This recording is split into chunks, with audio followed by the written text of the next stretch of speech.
Hello बेटा, 9th class students, कैसे हो आप लोग? आदर्श, आई एम फाइन। ख्वाहिश, थैंक यू। आदर्श, अतुल, दीक्षा, गरिमा, हितेन, ईशान, ख्वाहिश, Ritika. Okay, I hope all of you are good and doing fine with your studies. Good evening, Ishan. Hello, Ritika. Hello, Diksha. Good afternoon, Khwahish. Hello, Hiten.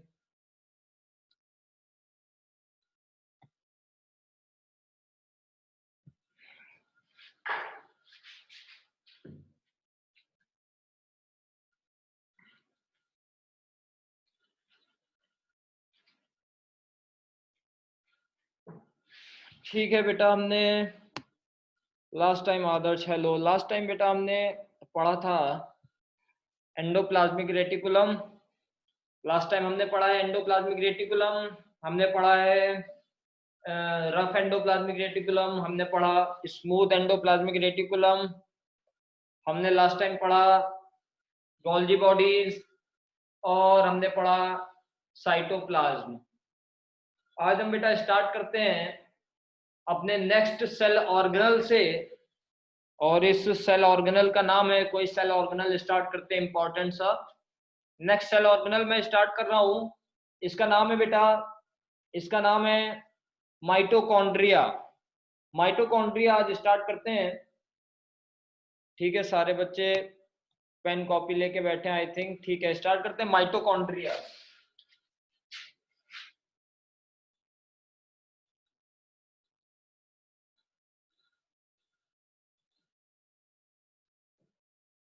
Mitochondria ये बहुत ही important cell organelle है। Mitochondria mitochondria है जो, ये पहली बात तो ज्यादातर सेल्स में, सब में ही माइटोकॉन्ड्रिया पाया जाता है, सारे सेल्स में। ठीक है, लेकिन कुछ सेल्स होते हैं जहां पे माइटोकॉन्ड्रिया नहीं होता है। और पहले मैं आपको बताता हूं कि माइटोकॉन्ड्रिया का स्ट्रक्चर क्या है। माइटोकॉन्ड्रिया को हम बेटा बोलते हैं power house of the cell. मैं इसको बाद में एक्सप्लेन करूंगा कि क्यों इसको power house of the cell बोलते हैं, लेकिन ये पॉइंट हम पहले ही लिख लेते हैं, ये बहुत इंपॉर्टेंट पॉइंट है कि it is the power house of the cell.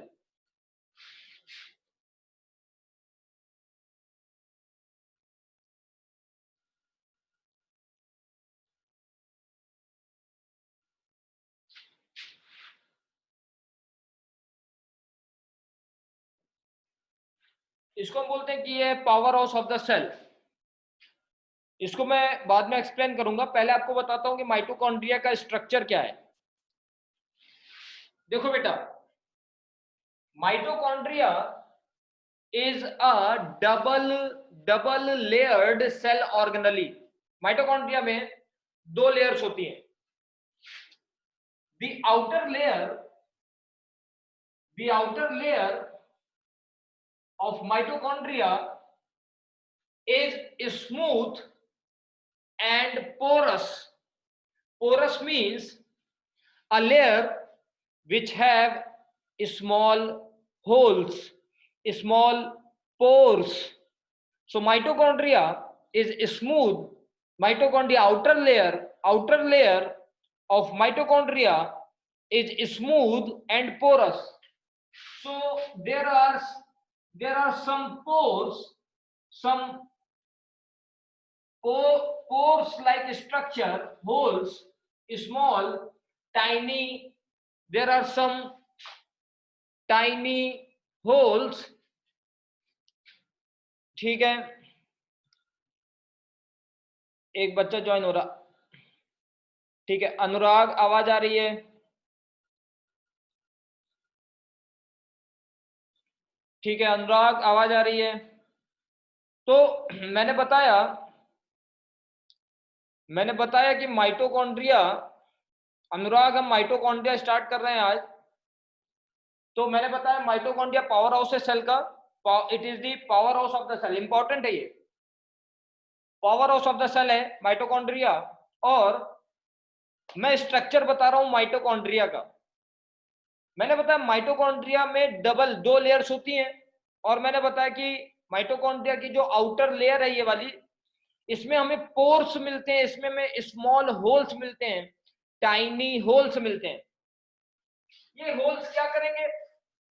ये होल्स माइटोकॉन्ड्रिया के अंदर और माइटोकॉन्ड्रिया के बाहर सब्सटेंसेस के मूवमेंट में हेल्प करेंगे।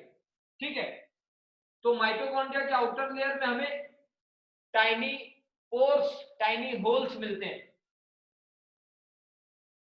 इसके अलावा जो मैंने बताया कि माइटोकॉन्ड्रिया में 2 लेयर होती हैं, तो ये वाली तो होगी माइटोकॉन्ड्रिया की आउटर लेयर, आउटर लेयर। और माइटोकॉन्ड्रिया की जो इनर लेयर होती है ये हाईली फोल्डेड होती है। Inner layer of mitochondria is highly folded. ये देखो,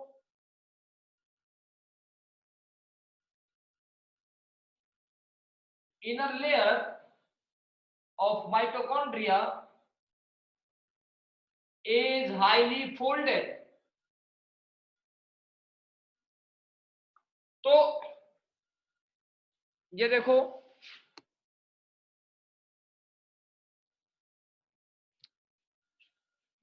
तो बेटा माइटोकॉन्ड्रिया में एक आउटर लेयर है जो कि कंप्लीट है, कहीं से भी फोल्डेड नहीं है ये वाली, and the inner layer of mitochondria is highly folded। inner layer of mitochondria is highly folded। this one is the inner layer of mitochondria, and this inner layer of mitochondria is highly folded, and the space between these two layers, is called intermembranous space। this space is called intermembranous space,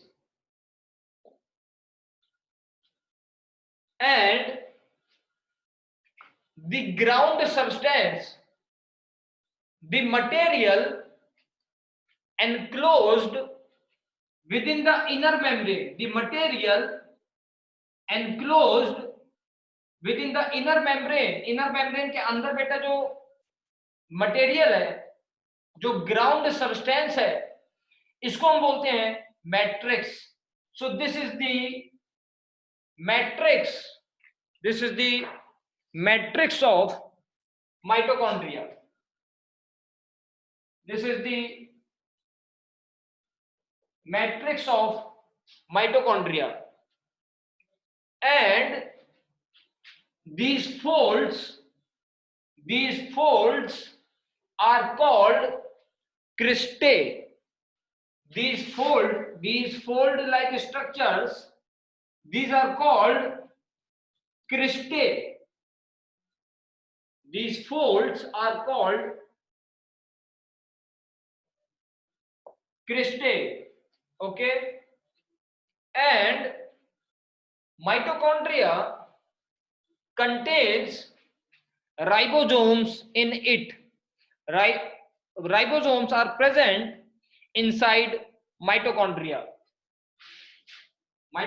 contains ribosomes in it। so these are ribosomes।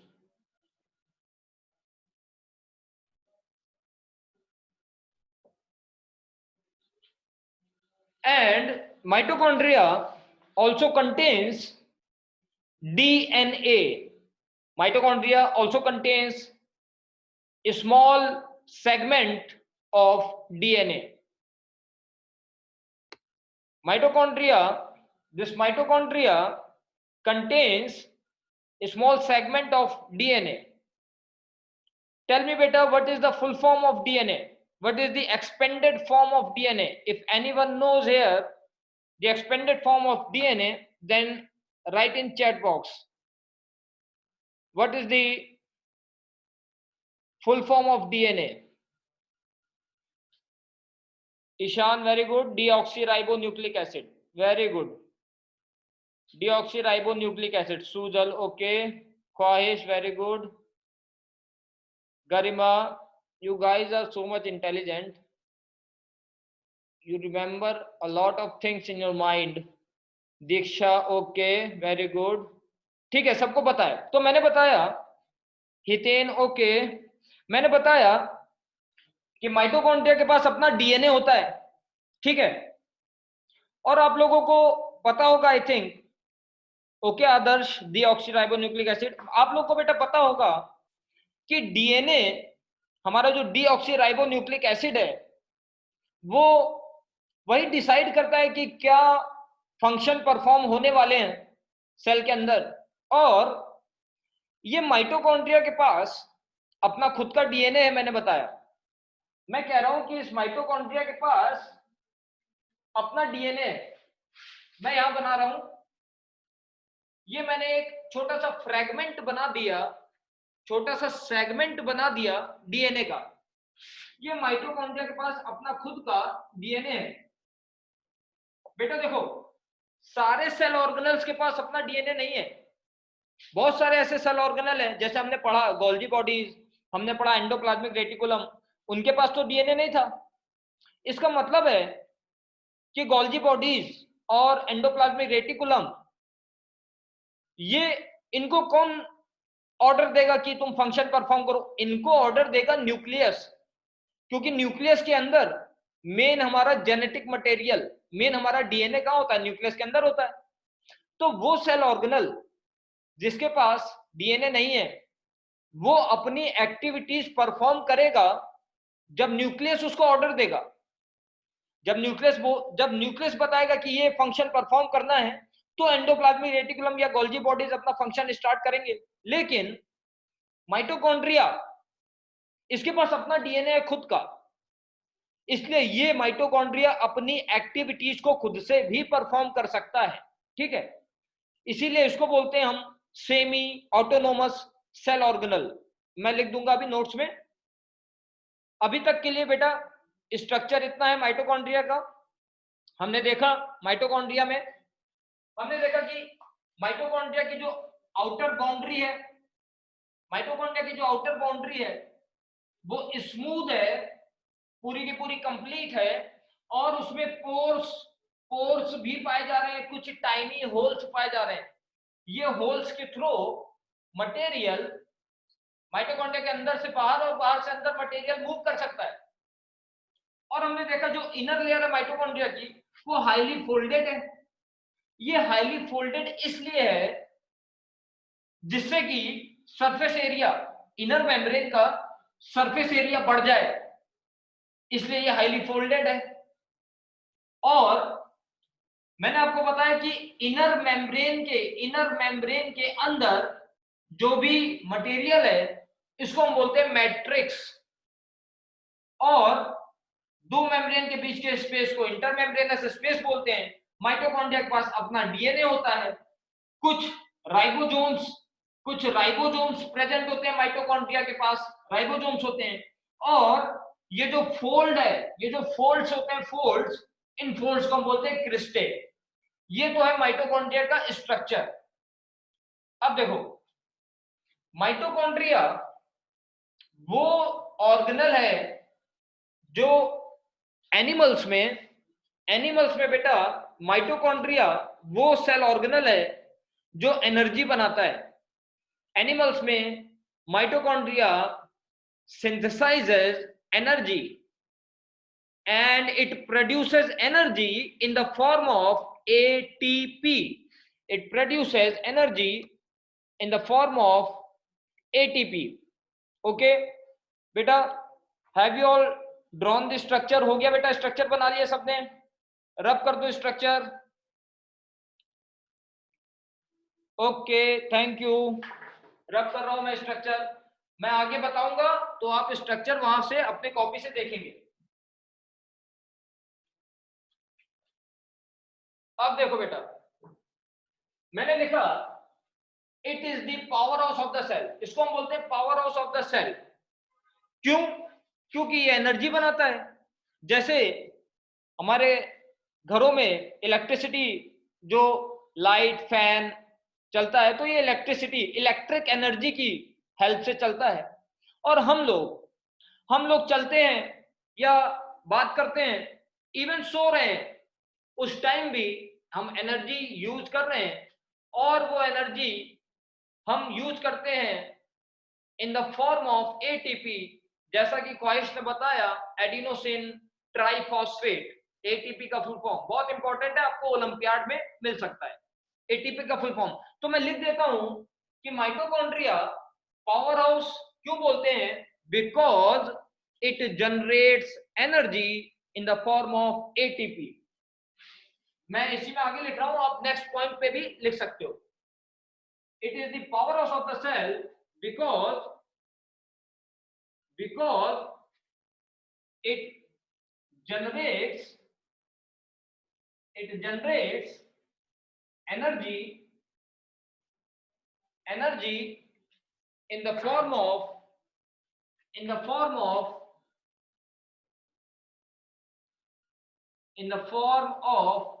ATP। ATP के form में energy है generate करता है।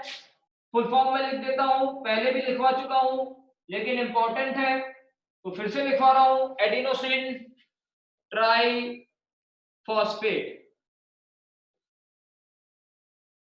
आपको बेटा question मिलेगा, आपको mitochondria का स्ट्रक्चर ड्रॉ करने के लिए नहीं आएगा, लेकिन आपको बेटा क्वेश्चन मिल सकता है कि why mitochondria is called power house of the cell. Why mitochondria is called power house of the cell. Piyush Barman है, ठीक है, नया बच्चा है। हेलो बेटा पीयूष, मैं सेल ऑर्गेनल बता रहा हूं माइटोकॉन्ड्रिया। आई होप आपको समझ में आ रहा है। कहीं पे भी बेटा पीयूष डाउट आएगा तो चैट बॉक्स में उसको लिख देंगे, ठीक है? ठीक है, तो मैंने आपको बताया बेटा, क्वेश्चन आपको मिल जाएगा 2 या 3 मार्क्स में, आपको क्वेश्चन मिल जाएगा कि why mitochondria is called power house of the cell. So mitochondria is called power house of the cell because it generates energy in the form of ATP, and expanded form of ATP is adenosine triphosphate। ये इसका full form होता है। मैंने आपको बताया structure हमने draw कर लिया है, हम नोट्स लिख लेते हैं कि कैसा होता है माइटोकॉन्ड्रिया, उसको नोट्स में लिख लेते हैं। तो मैं नोट्स लिख रहा हूं अभी स्ट्रक्चर के। एक पॉइंट इसके पहले बेटा लिख देता हूं। मैंने आपको बेटा बताया था कि ज्यादातर सेल्स में माइटोकॉन्ड्रिया होता है, लेकिन जो प्रोकैरियोटिक सेल होता है, जो बैक्टीरियल सेल है बेटा, जितना भी इस अर्थ के ऊपर जितने भी प्रोकैरियोटिक सेल हैं, इस अर्थ के ऊपर जितने भी प्रोकैरियोटिक सेल हैं, ये सारे के सारे बैक्टीरिया हैं। तो अगर मैं कभी बोलता हूं प्रोकैरियोटिक सेल, मतलब बैक्टीरिया की बात कर रहा हूं, ठीक है? तो बेटा बैक्टीरियल सेल में माइटोकॉन्ड्रिया नहीं होता है, ठीक है? और हमारे ब्लड में, आपको जरूर पता होगा कुछ स्टूडेंट्स को, कि हमारे ब्लड में 3 टाइप्स ऑफ सेल्स होते हैं, RBC, WBC and platelets. 3 types of cells are there in mitochondria. Mitochondria में 3 टाइप के सेल्स होते हैं, और हमारे ब्लड में बेटा, ब्लड में 3 टाइप्स ऑफ सेल्स होते हैं, red blood cell, white blood cell and platelets. मैं इसको आगे फिर डिस्कस करूंगा। अभी के लिए इतना याद रखेंगे कि रेड ब्लड सेल में माइटोकॉन्ड्रिया नहीं होता है। मैंने 2 सेल्स बताए, एक बैक्टीरियल सेल मतलब प्रोकैरियोटिक सेल, और एक red blood cell.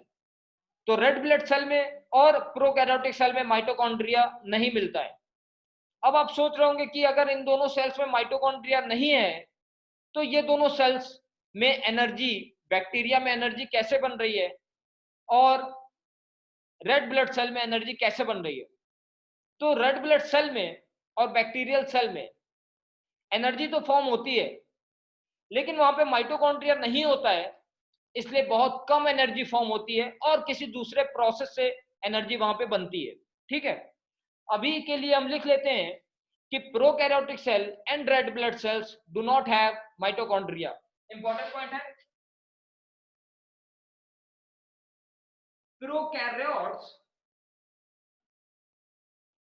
Prokaryotes and red blood cells do not have mitochondria. Do not have mitochondria. तो मैंने 2 पॉइंट बताए, ऊपर वाला बेटा काफी इंपॉर्टेंट है। ठीक है, ऊपर वाला पॉइंट काफी इंपॉर्टेंट है और इससे आपको क्वेश्चन भी मिल जाएगा, ऊपर वाले पॉइंट से क्वेश्चन मिल जाएगा। ये जो नीचे वाला पॉइंट है ये आपको किसी ना किसी ओलंपियाड में काम आएगा। ठीक है, मेनली ये वाला जरूर याद रखेंगे कि रेड ब्लड सेल में माइटोकॉन्ड्रिया नहीं होता है, एब्सेंट होता है। ओलंपियाड में क्वेश्चन आता रहता है ये कि which type of blood cell do not have mitochondria, so red blood cell do not have mitochondria. ठीक है, इतना हो गया, मैं इसको रब कर रहा हूं। ठीक है,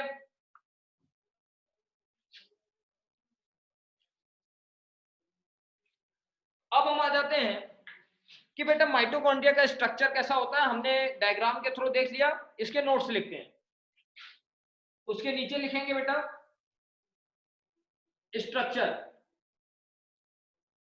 स्ट्रक्चर ऑफ माइटोकॉन्ड्रिया। तो मैंने आपको बताया कि माइटोकॉन्ड्रिया में 2 लेयर्स होती हैं। तो पहला पॉइंट मैं लिख रहा हूं, it is a double layered cell organelle. First point है it is a double layered cell organelle. ये एक डबल लेयर्ड सेल ऑर्गेनल है। मैंने आपको बताया कि जो आउटर लेयर होती है वो स्मूथ होती है और पोरस होती है, उसमें पोर्स मिलते हैं, टाइनी होल्स मिलते हैं। और मैंने आपको बताया जो इनर लेयर होती है वो हाईली फोल्डेड होती है। लिख लेते हैं इस पॉइंट को, outer layer is smooth and porous while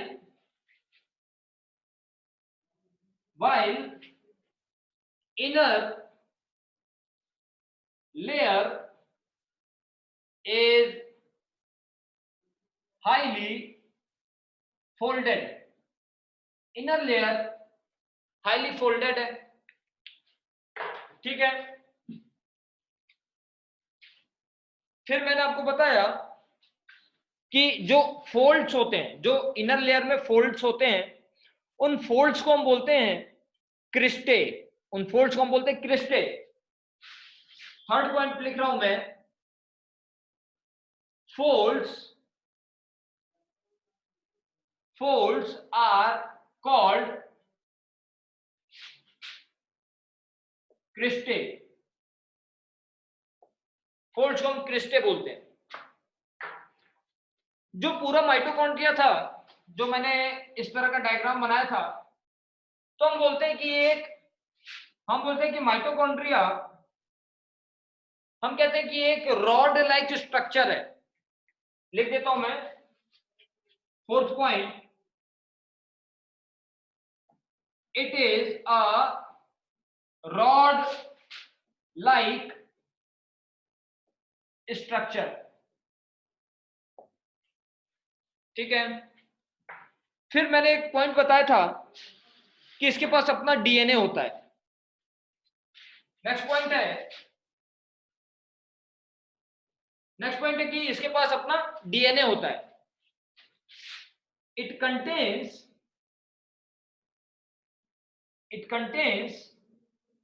its own DNA, so it is called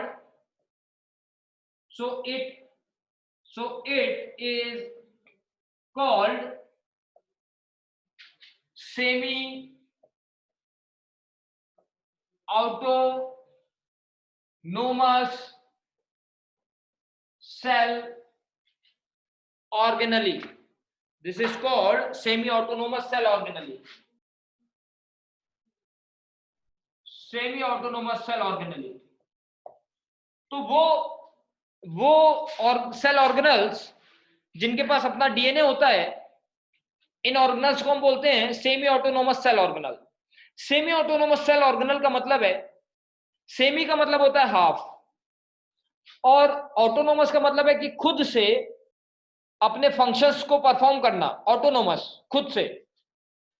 तो मैंने आपको बताया कि नॉर्मली तो न्यूक्लियस जैसा ऑर्डर देगा उस तरह से माइटोकॉन्ड्रिया काम करेगा, लेकिन माइटोकॉन्ड्रिया के पास अपना डीएनए है, इसलिए ये खुद से भी अपनी एक्टिविटीज परफॉर्म कर सकता है। ठीक है, तो ये मैंने नोट्स लिखवाए, माइटोकॉन्ड्रिया के स्ट्रक्चर लिखवाए। अब आ जाते हैं कि माइटोकॉन्ड्रिया का फंक्शन क्या है। तो जो पहला पॉइंट था माइटोकॉन्ड्रिया का कि पावर हाउस बोलते हैं, एनर्जी बनाता है, वही इसका फंक्शन है। लिख देता हूं अब मैं फंक्शन, लिख लिया होगा सबने, मैं ऊपर से रब कर रहा हूं। अब हम लिख रहे हैं function of mitochondria.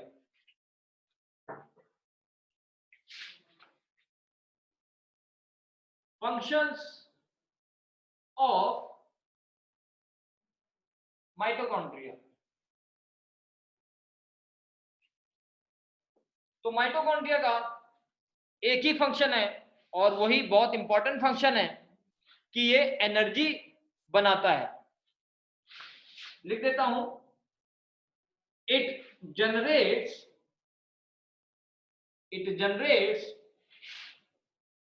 Energy in the form of ATP। ठीक है बेटा, ये सेमी ऑटोनोमस जो वर्ड है ना, ये आपको सीबीएसई में मिलेगा नहीं, कहीं पे क्वेश्चन नहीं आएगा।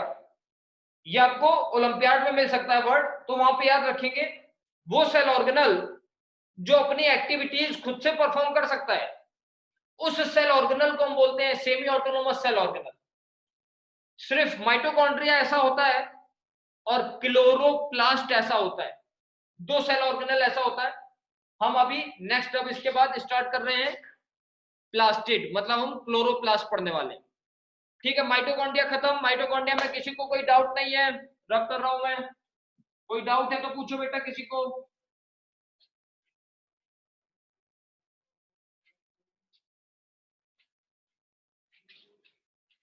कोई डाउट नहीं आ रहा है किसी को? कुछ लिख रहे हो तो लिखो बेटा। हितेन नो डाउट,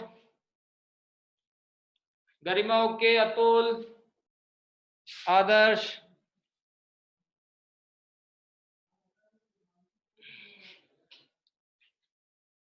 ठीक है, किसी को कोई डाउट नहीं है, मैं रब कर रहा हूं इसको।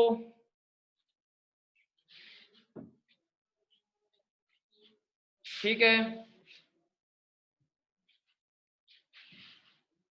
ठीक है बेटा, अब हम स्टार्ट कर रहे हैं अपना नेक्स्ट सेल ऑर्गेनल, जिसका नाम है प्लास्टिड। नेक्स्ट सेल ऑर्गेनल बेटा हम पढ़ने जा रहे हैं, इसका नाम है प्लास्टिड।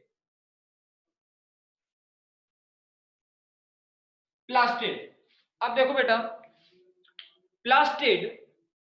प्लास्टिड्स मेनली 3 टाइप्स के होते हैं। एक होता है क्लोरोप्लास्ट, एक होता है क्रोमोप्लास्ट, और एक होता है leucoplast. There are 3 types of plastids present in plant cell only. Plastid बेटा सिर्फ और सिर्फ प्लांट सेल में मिलते हैं, एनिमल सेल्स में प्लास्टिड नहीं होते हैं। अगर बेटा एनिमल सेल में भी प्लास्टिड होता, अगर हमारे पास भी क्लोरोप्लास्ट होता, तो हमें जरूरत नहीं थी खाना खाने की, हम भी थोड़ी देर धूप में बैठते और हमारा फूड अपने आप बनता बॉडी के अंदर, अगर हमारे पास ये प्लास्टिड होता तो। लेकिन plastids are absent in animal cells, they are only present in plant cell and algae, green colour के जो एल्गी होते हैं उनमें ये प्रेजेंट होता है। तो मैं पहला पॉइंट तो लिख देता हूं कि एनिमल सेल में ये एब्सेंट होते हैं प्लास्टिड, और प्लांट सेल में प्रेजेंट होते हैं। तो मैं लिख रहा हूं present in plants and algae only, सिर्फ और सिर्फ प्लांट्स और एल्गी में पाए जाते हैं प्लास्टिड, एनिमल सेल में ये एब्सेंट होते हैं। फिर मैंने बताया कि प्लास्टिड 3 टाइप्स के होते हैं, और जो इसके 3 टाइप्स हैं वो मैं लिख देता हूं। हम लिख रहे हैं टाइप्स।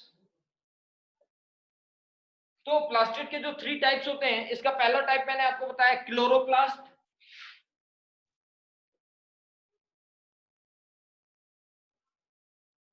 दूसरा बताया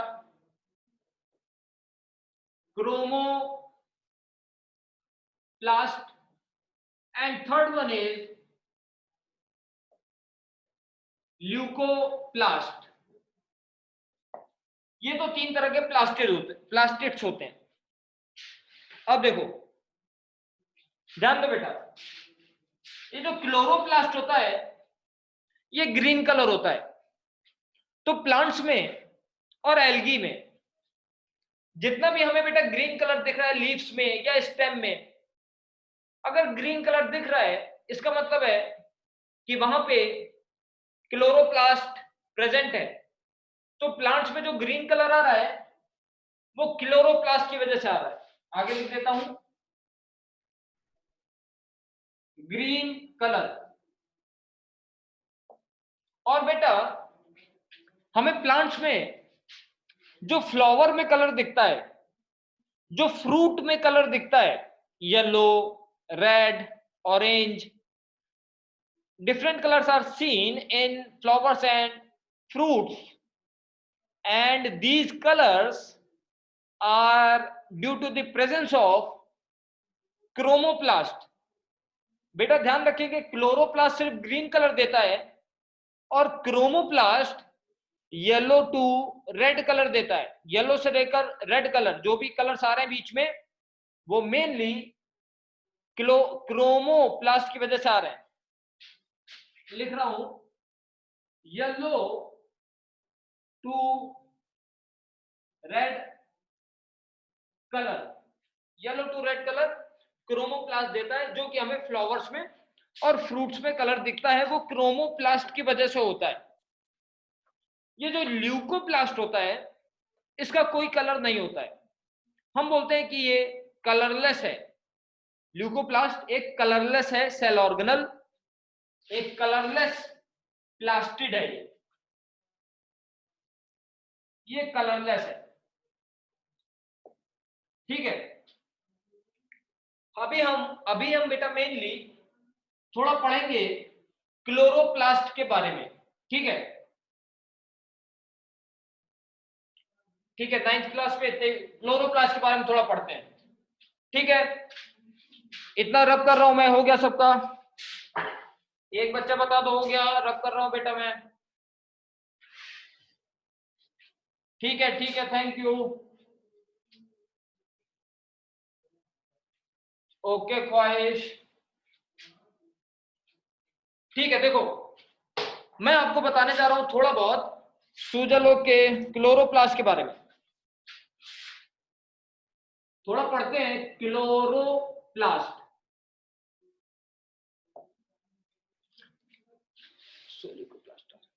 ल्यूकोप्लास्ट ट्रांसपेरेंट नहीं होगा, कलरलेस बोला मैंने, कलरलेस बोला। किसने पूछा है? क्लोरोप्लास्ट बेटा, ये ल्यूकोप्लास्ट बेटा तन में ल्यूकोप्लास्ट ट्रांसपेरेंट नहीं होते हैं लेकिन कलरलेस होते हैं, वहां पे हम बेटा एक वर्ड लिखते हैं, हम बोलते हैं उस वर्ड को ओपेक।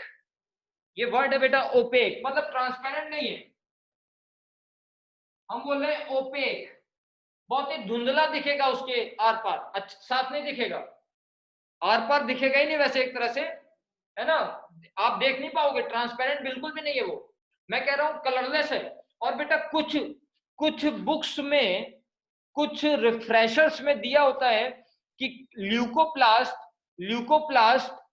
येलोइश कलर का दिया होता है। अब आपने पूछा है अगर ल्यूकोप्लास्ट, तो मैं आपको थोड़ा सा और बताता हूं ल्यूकोप्लास्ट के बारे में। देखो वैसे तो नहीं आएगा जो मैं बताने वाला हूं बेटा, आपको कहीं पे 9th क्लास में पूछा नहीं जाएगा, मैं आपको बताता हूं। देखो ल्यूकोप्लास्ट पूछा है तन्मय ने, ये जो ल्यूकोप्लास्ट होता है, ल्यूकोप्लास्ट के बेटा 3 टाइप्स होते हैं। इसका पहला टाइप होता है एल्यूरोप्लास्ट। एल्यूरोप्लास्ट जो ल्यूकोप्लास्ट का टाइप है, ये प्रोटीन को स्टोर करता है, स्टोर प्रोटीन। दूसरा टाइप ल्यूकोप्लास्ट का होता है एमाइलोप्लास्ट। एमाइलोप्लास्ट स्टार्च को स्टोर करता है, स्टोर स्टार्च। और जो थर्ड है इसका टाइप, उसको हम बोलते हैं इलायोप्लास्ट। थर्ड टाइप को हम बोलते हैं इलायोप्लास्ट। इलायोप्लास्ट ऑयल स्टोर करता है, स्टोर ऑयल। तो अब जैसा कि बेटा ये जो ल्यूकोप्लास्ट है, मैंने कलरलेस बोला था, तो नॉर्मली कलरलेस ही होता है, नॉर्मली कलरलेस होता है, लेकिन कुछ बुक्स में दिया होता है येलोइश कलर, क्योंकि प्रोटीन येलोइश कलर का होता है और ऑयल भी थोड़ा बहुत येलोइश कलर का होता है, इसीलिए ल्यूकोप्लास्ट येलोइश कलर भी शो करता है। तो अब बेटा तन्मय समझ में आ रहा होगा कि ये ट्रांसपेरेंट तो नहीं होगा, क्योंकि इसके अंदर चीजें भरी हुई है ना, एक गोला है, ल्यूकोप्लास्ट क्या है, एक गोले तो है, इसके अंदर बहुत सारी चीजें भर दी, ये ट्रांसपेरेंट नहीं हो सकता, ठीक है ना। ठीक है, ठीक है, वापस आ जाते हैं बेटा, ये लिख लिया होगा आई थिंक कहीं पे, आपको ओलंपियाड में काम आ सकता है, वैसे 9th क्लास में पूछा नहीं जाएगा, आपके कॉन्सेप्ट क्लियर करने के लिए मैंने बताया है, ठीक है। लिख लिया, रब कर रहा हूं बेटा, ठीक है।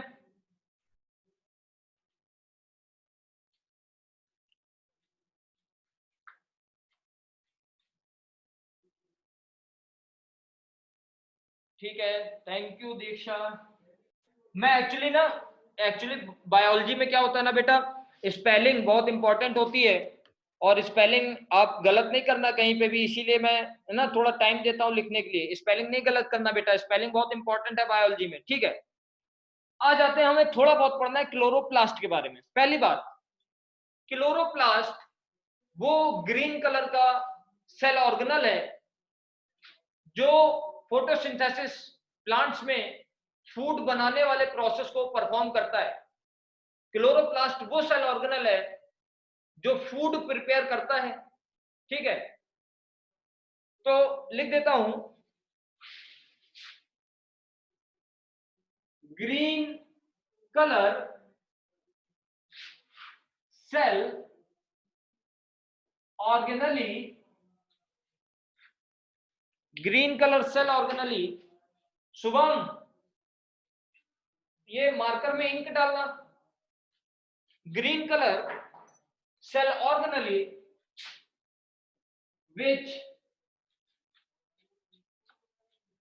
which helps in which helps in photosynthesis। Green colour cell organelle है जो फोटोसिंथेसिस में हेल्प करता है, ठीक है, फोटोसिंथेसिस में हेल्प करता है। अब मैं आपको बताता हूं थोड़ा क्लोरोप्लास्ट का स्ट्रक्चर। जैसा कि बेटा अभी हमने पढ़ा था, माइटोकॉन्ड्रिया पढ़ा था, तो माइटोकॉन्ड्रिया में हमने देखा कि माइटोकॉन्ड्रिया में 2 लेयर थी, लेकिन बेटा जो माइटोकॉन्ड्रिया की इनर लेयर थी वो हाईली फोल्डेड थी। लेकिन क्लोरोप्लास्ट में भी 2 लेयर्स हैं, but neither of the boundary, neither of the membrane of chloroplast is folded. Both 2 layers are complete. These are not, any layer is not folded. Let us see the structure of chloroplast. Chloroplast also contains 2 layers. There is an outer layer of chloroplast and there is an inner layer of chloroplast. This one is the outer layer and this is the inner layer.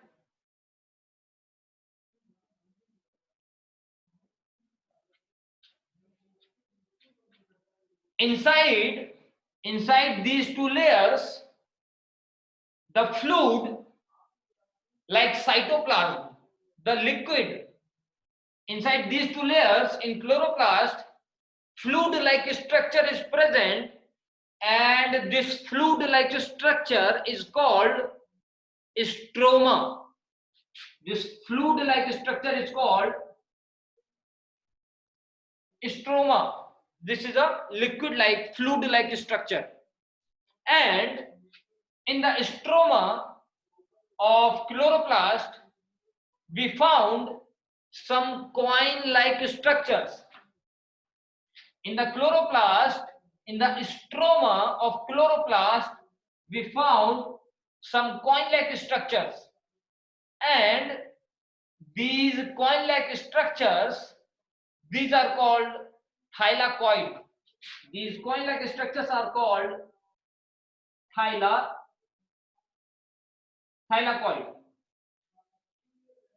And when many coin like structures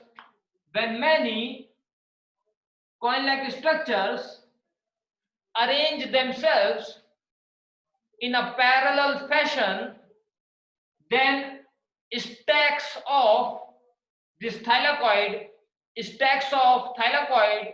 this whole portion is called grana. All of this together is called grana. And there are many grana present in the stroma. I am making another grana at this place and one more grana at this place, and these grana are also connected with each other. See बेटा, यहाँ देखो बेटा, ये जो grana होते हैं ये आपस में कनेक्टेड होते हैं. These grana are connected with each other. This may also connects the other grana, and the layer which connects different grana, this layer is called lamella. This layer is called stroma lamella. Lamella means layer. So the layer which connects different grana, this layer is called stroma lamella. Okay. And inside chloroplast we also find ribosomes like present in mitochondria. So in chloroplast we also find ribosomes. So these are ribosomes.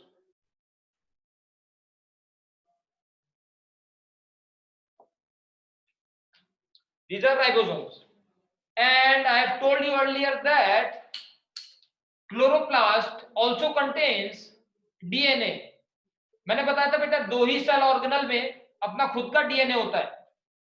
एक mitochondria में और एक chloroplast में। तो इसका मतलब यह है कि क्लोरोप्लास्ट भी अपने एक्टिविटीज को खुद से कंट्रोल कर सकता है, खुद से रेगुलेट कर सकता है। ठीक है, तो यहां पे मैं एक डीएनए का छोटा सा सेगमेंट बना देता हूं। There is a short segment of DNA. So this cell organelle will also be called as semi-autonomous cell organelle। ठीक है, ये जो बेटा क्लोरोप्लास्ट है, इसके थाइलाकॉइड में और इसके स्ट्रोमा में ये जो फोटोसिंथेसिस प्रोसेस है, photosynthesis process mainly occurs in the thylakoid and stroma of chloroplast. इन दोनों जगह पे ये प्रोसेस परफॉर्म होता है। हमें बहुत ज्यादा क्वेश्चंस ऐसे नहीं आएंगे, बस आपको जो क्वेश्चन आएगा क्लोरोप्लास्ट से रिलेटेड वो यही क्वेश्चन आएगा ऐसे कि right a short note on chloroplast या ऐसा कुछ, बहुत ज्यादा नहीं आएगा। बाकी जो भी मैं बता रहा हूं ये सब आपको ओलंपियाड्स में काम आ सकता है। ठीक है, स्ट्रक्चर ड्रॉ कर लिया अगर बेटा, तो हम इसको आगे बढ़ते हैं। स्ट्रक्चर में रब कर दूं, ड्रॉ हो गया। ओके हितेन, ठीक है, ठीक है रितिका, रब कर रहा हूं।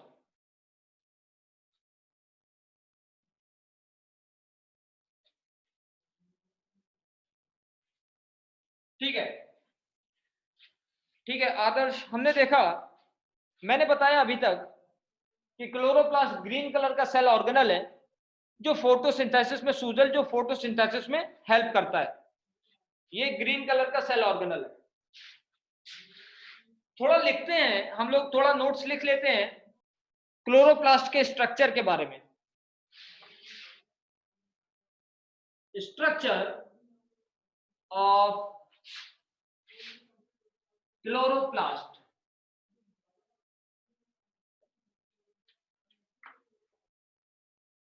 फर्स्ट पॉइंट है कि ये वैसे ही दिख रहा है जैसा वो दिख रहा था माइटोकॉन्ड्रिया, वैसे ही थोड़ा बहुत स्ट्रक्चर है। तो मैं इसमें भी लिख देता हूं कि ये भी एक रॉड लाइक स्ट्रक्चर है। फर्स्ट पॉइंट है rod like structure. Second point लिख देता हूं कि इसके साइटोप्लाज्म, इसमें जो लिक्विड भरा होता है उसको हम क्या बोलते हैं, स्ट्रोमा बोलते हैं। सेकेंड पॉइंट लिख रहा हूं fluid filled structure called stroma. Third point लिख देता हूं कि डबल लेयर होती है। थर्ड पॉइंट लिख रहा हूं डबल लेयर्ड सेल ऑर्गेनल। ये एक डबल लेयर्ड सेल ऑर्गेनल है। और कोई पॉइंट सेमी ऑटोनोमस इंपॉर्टेंट है। फोर्थ लिख देता हूं semi autonomous, semi autonomous cell organelle. क्यों सेमी ऑटोनोमस सेल ऑर्गेनल? क्योंकि अपना खुद का इसके पास डीएनए होता है। इसी में आगे लिख देता हूं ब्रैकेट में कंटेन्स इट्स ओन डीएनए। अपना खुद का डीएनए होता है। ठीक है, तो ये हमने लिख लिए कुछ स्ट्रक्चर्स, नोट्स लिख लिए क्लोरोप्लास्ट के। और क्लोरोप्लास्ट का लिख लेते हैं कि क्या फंक्शन है। तो यही फंक्शन है कि फोटोसिंथेसिस परफॉर्म करता है, लेकिन अलग से पॉइंट बना के इसको लिख लेते हैं।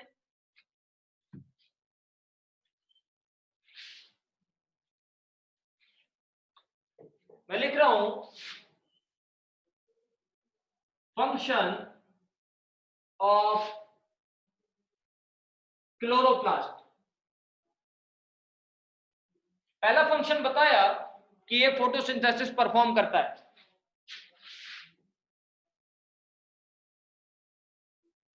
परफॉर्म्स फोटोसिंथेसिस, फोटोसिंथेसिस परफॉर्म करता है। और इसके अलावा एक और फंक्शन लिख देता हूं कि प्लांट्स में ये ग्रीन कलर प्रोवाइड करता है। क्लोरोप्लास्ट प्लांट्स में ग्रीन कलर प्रोवाइड करता है। इस फंक्शन को भी मैं लिख देता हूं। सिंपल है, बहुत टफ नहीं है। imparts green color to the plants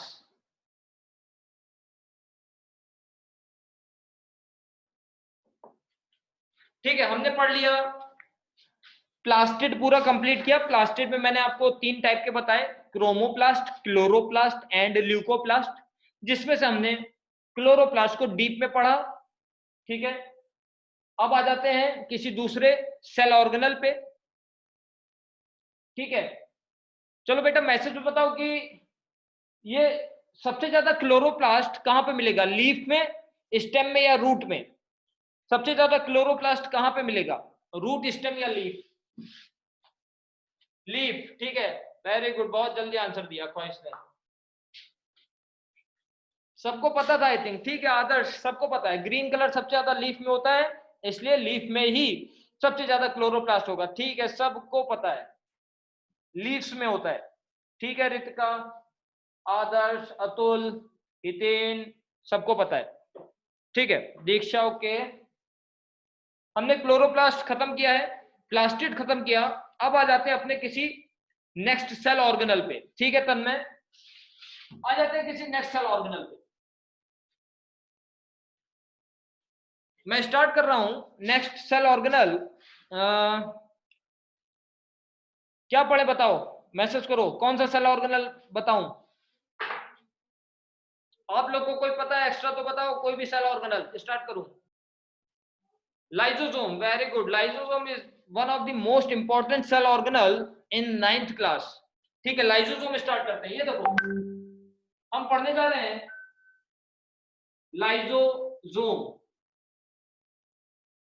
lysosome, तो लाइसोसोम ये जो सेल ऑर्गेनल है, लाइसोसोम सेल ऑर्गेनल। बेटा क्लोरोप्लास्ट में एक पॉइंट याद आ गया लाइसोसोम से, इसको लाइसोसोम को हम बोलते हैं सुसाइडल बैग। एक पॉइंट लाइसोसोम में, बेटा क्लोरोप्लास्ट में एक लाइन और लिखाऊंगा, उसको भी लिख लेना। लाइसोसोम में लिख लेते हैं पहले एक पॉइंट कि ये लाइसोसोम को हम बोलते हैं suicidal bag of the cell. अभी मैं बताता हूं क्यों। लाइसोसोम को हम बोलते हैं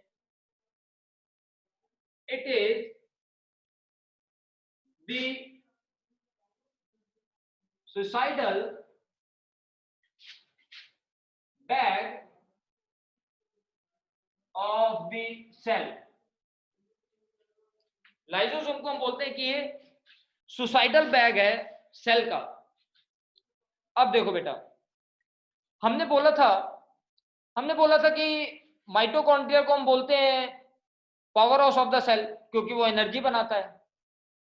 और अगर क्लोरोप्लास्ट फूड बना रहा है, फोटोसिंथेसिस परफॉर्म करता है क्लोरोप्लास्ट, तो वो फूड बना रहा है इसका मतलब, तो हम क्लोरोप्लास्ट को क्या बोलेंगे? फूड कहां बनता है घर में? फूड कहां बनता है घर में? किचन के अंदर बनता है। इसलिए हम क्लोरोप्लास्ट को किचन ऑफ द सेल बोलते हैं। ठीक है ख्वाहिश, बिल्कुल सही है।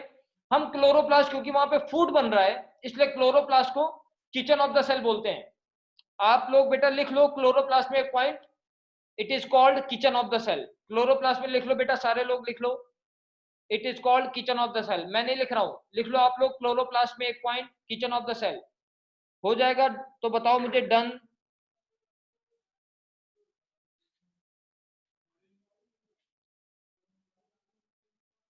ठीक है हो गया क्लोरोप्लास्ट को, ओके ठीक है लिख लिया सबने।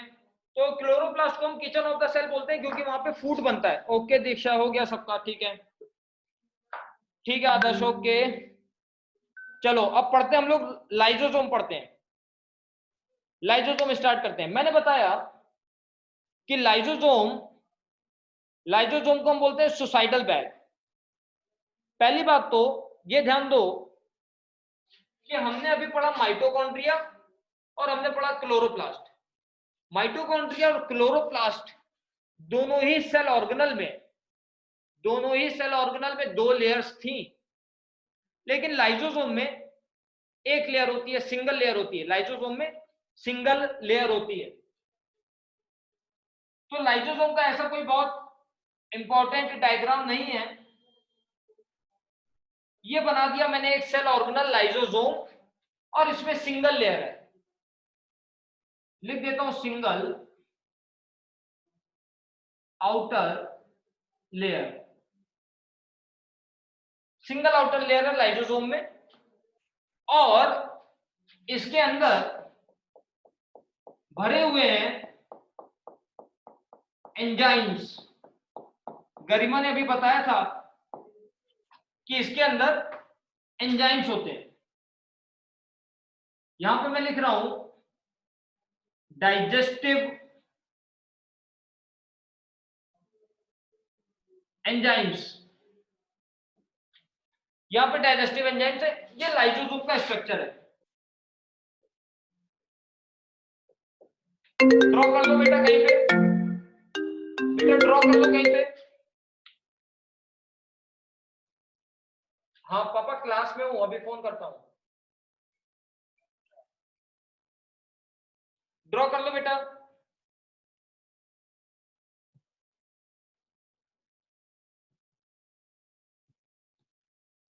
हो गया?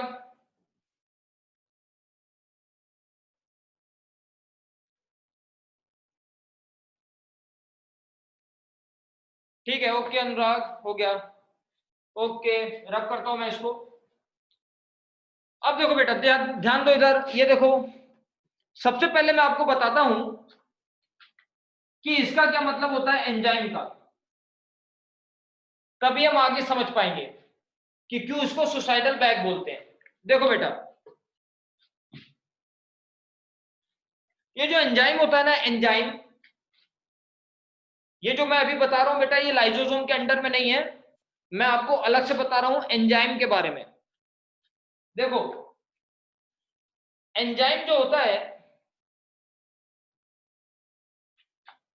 ये जो वर्ड है एंजाइम, तो एंजाइम का बेटा अपना एक स्ट्रक्चर होता है। सारे के सारे बॉडी में हमारे बहुत सारे एंजाइम्स होते हैं, और इन एंजाइम्स का अपना स्ट्रक्चर होता है। फॉर एग्जांपल, ये बनाया मैंने, ये बना रहा हूं मैं,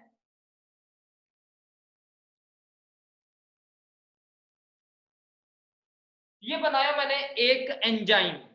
ये है, ये एक एंजाइम।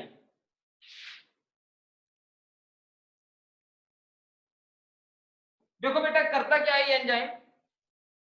ये एंजाइम किसी मटेरियल को, ये एंजाइम बेटा किसी सब्सटेंस को अपने साथ जोड़ लेता है, जोड़ लेता है ये अपने साथ।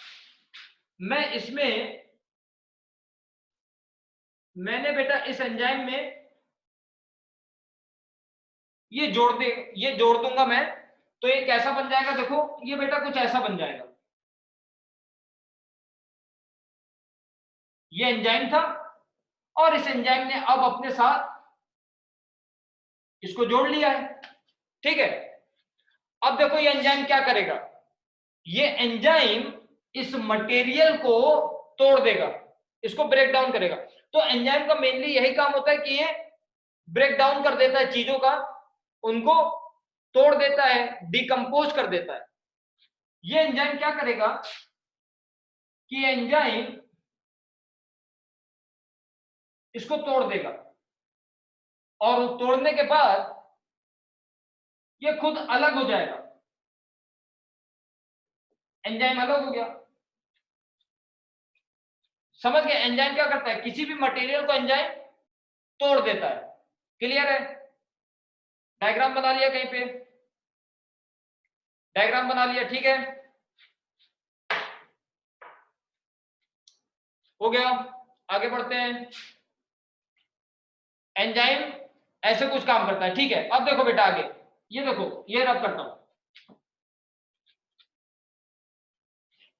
तो हमने अभी देखा, ठीक है दीक्षा बेटा, हमने अभी देखा कि जो लाइजोसोम होता है, हमने देखा कि लाइजोसोम के अंदर बहुत सारे डाइजेस्टिव एंजाइम होते हैं।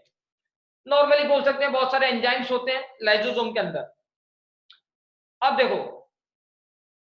अगर अगर ये देखो, कहीं साइड में ड्रॉ करेंगे, ऐसे ही समझाने के लिए बेटा बता रहा हूं। देखो, हमारी बॉडी में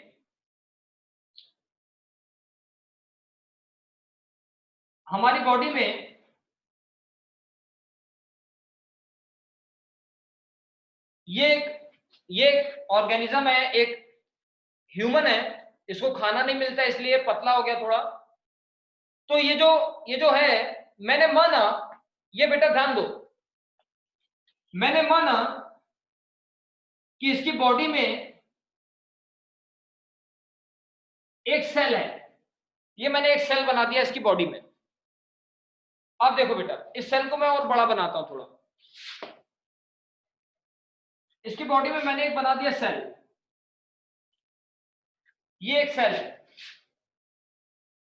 और अगर ये एक सेल है इसकी बॉडी का, तो जरूर इसके सेल के अंदर लाइसोसोम होगा। इसके सेल के अंदर बेटा ये बना दिया मैंने लाइसोसोम, ये है लाइसोसोम, देखो। और लाइसोसोम के अंदर क्या होगा, बहुत सारे इसके अंदर एंजाइम्स हैं। अब बेटा ध्यान से सुनो, मैं कह रहा हूं कि ये जो ऑर्गेनिज्म है, मैं कह रहा हूं कि इसमें कोई बैक्टीरिया एंटर कर गया, कोई बैक्टीरिया आ गया इसके अंदर, इसके अंदर कोई बैक्टीरिया आ गया है। कोई बैक्टीरिया मैं बना देता हूं, ये मैंने बना दिया एक हार्मफुल बैक्टीरिया, ये एक हार्मफुल बैक्टीरिया है। ये बैक्टीरिया जब इसकी बॉडी के, मैं कह रहा हूं इसकी बॉडी के अंदर चला गया ये बैक्टीरिया, और ये बैक्टीरिया इसकी बॉडी के अंदर जाके इस सेल के अंदर चला गया। अब देखो, ये बैक्टीरिया आ गया इसकी बॉडी के अंदर। अब देखो बेटा, ये लाइसोसोम क्या करेगा कि ये लाइसोसोम अपने एंजाइम इस बैक्टीरिया के ऊपर रिलीज करेगा, क्योंकि बैक्टीरिया अगर सेल के अंदर आ जाएगा तो बैक्टीरिया जरूर कोई ना कोई डिजीज कॉज करेगा। तो लाइसोसोम पावरफुल है, वो इस बैक्टीरिया को किल करेगा। कैसे? अपने डाइजेस्टिव एंजाइम जो थे उसके पास, वो एंजाइम इस बैक्टीरिया पे छोड़ देगा, और वो एंजाइम क्या करेंगे, बैक्टीरिया को तोड़ देंगे, ठीक है। तो ये लाइसोसोम अपने एंजाइम्स, ये लाइसोसोम अपने एंजाइम्स इस बैक्टीरिया पे रिलीज करेगा, और वो एंजाइम इस बैक्टीरिया को किल कर देंगे, और वो बैक्टीरिया मर जाएगा, तो डिजीज नहीं कॉज होगी, कोई डिजीज नहीं हो पाएगी।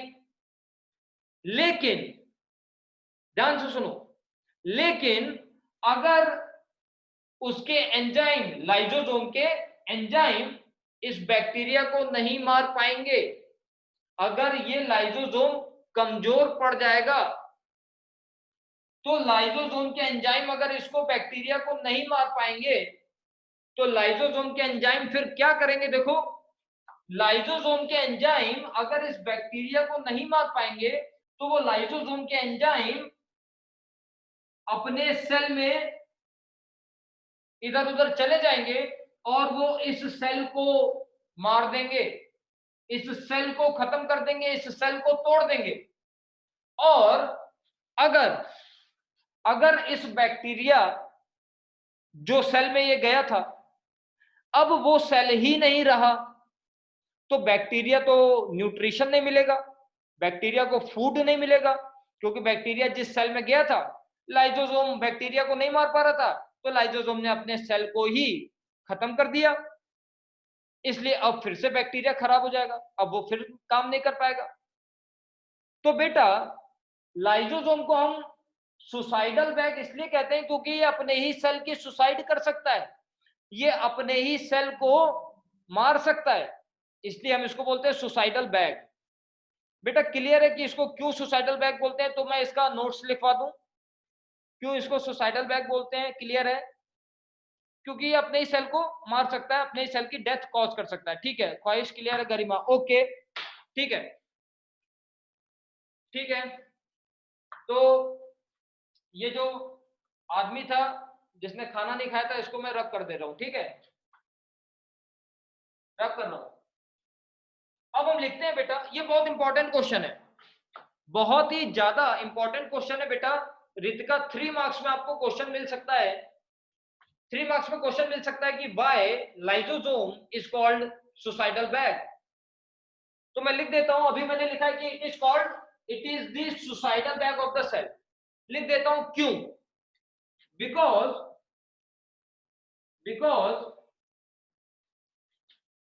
it contains digestive enzymes, it contains digestive enzymes which kills bacteria, but if it is not able to kill bacteria, ठीक है, अभी तक मैंने लिखा है कि इसको हम सुसाइडल बैग बोलते हैं क्योंकि इसके पास इट कंटेन्स, इसके पास डाइजेस्टिव एंजाइम होते हैं जो बैक्टीरिया को किल करते हैं।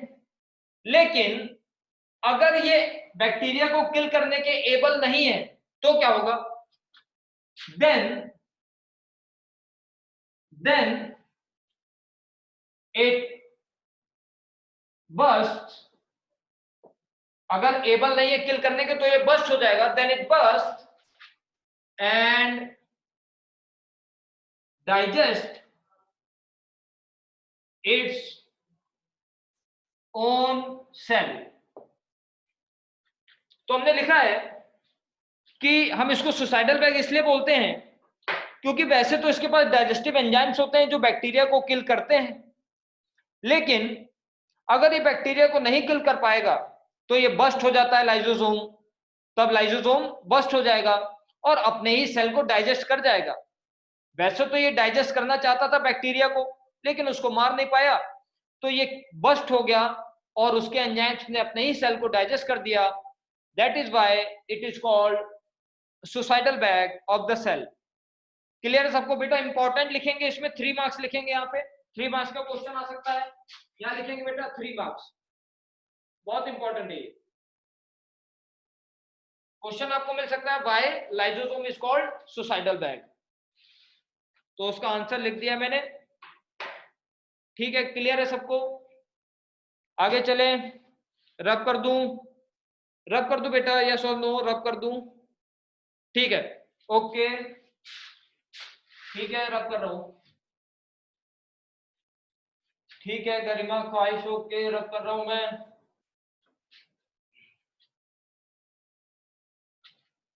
इंपॉर्टेंट है बेटा, याद रखना ये लाइसोसोम, ठीक है आदर्श, याद रखना। तो लाइसोसोम ने, मैंने आपको बताया कि इसको सुसाइडल बैग बोलते हैं और सिंगल लेयर होता है, ठीक है, ठीक है। तो लाइसोसोम के 1-2 पॉइंट और लिख देता हूं, लाइसोसोम में 1-2 पॉइंट और लिख देता हूं, उसी के नीचे लिख देंगे। एक पॉइंट लिख रहा हूं, it is single layered cell organelle. ये एक सिंगल लेयर्ड सेल ऑर्गेनल होता है, दूसरा पॉइंट जो हम तब से पढ़ रहे हैं कि इसके पास डाइजेस्टिव एंजाइम्स होते हैं। और गरिमा ने बताया था कि टॉक्सिक एंजाइम होते हैं, वो भी वर्ड सही है। टॉक्सिक एंजाइम मतलब कि ऐसे एंजाइम जो बैक्टीरिया के लिए टॉक्सिक हैं, और अगर बैक्टीरिया को नहीं मार पाएंगे तो हमारे सेल्स के लिए भी टॉक्सिक है वो एंजाइम, क्योंकि हमारे सेल को भी वो पॉइजनस है, हमारे सेल्स को मार सकते हैं। तो मैं लिख देता हूं, इट कंटेन्स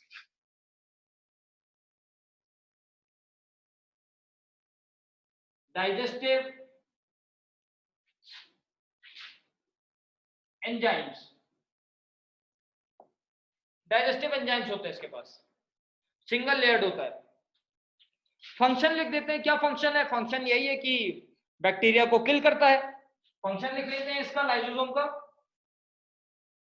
फंक्शन। तो एक फंक्शन लिख देता हूं कि it protects the cell from bacteria, bacteria से प्रोटेक्ट करता है। लिख देता हूं, it protects the cell from bacterial infection. Bacteria infection ना कॉज करे तो उससे ये प्रोटेक्ट करता है फ्रॉम बैक्टीरियल इन्फेक्शन। ठीक है, ठीक है। लाइसोसोम में बेटा मेनली वही क्वेश्चन इंपॉर्टेंट है कि इसको सुसाइडल बैग क्यों बोलते हैं। ठीक है, इतना है लाइसोसोम में। चलो इतना हो गया है सबका। बताओ बेटा नेक्स्ट सेल ऑर्गेनल कौन सा पढ़े, जल्दी बताओ, एक कोई भी नाम, कोई बच रहा है सेल ऑर्गेनल, नाम बताओ।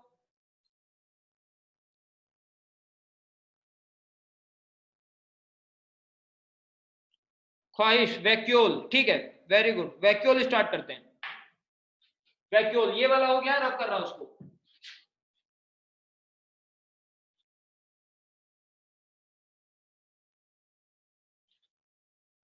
चलो नेक्स्ट नेक्स्ट आ जाते हैं वैक्यूल पे।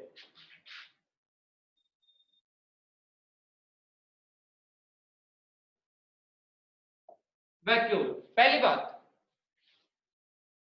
बात बेटा देखो, 9th क्लास में कुछ बुक्स में दिया होता है कि वैक्यूल प्लांट सेल में होता है और एनिमल सेल में नहीं होता है। लेकिन ये जो वैक्यूल है ये ड्रॉ नहीं करना बेटा। देखो हमें पहले पता है कि प्लांट सेल होगा, अगर पहले भी हम डिस्कस कर चुके हैं एक दो बार कि अगर प्लांट सेल होता है तो उसमें बहुत बड़ा वैक्यूल होता है। ये वैक्यूल बनाया मैंने, वैक्यूल है, प्लांट सेल में बहुत बड़ा होता है। लेकिन एनिमल सेल्स में, अगर एनिमल सेल होगा,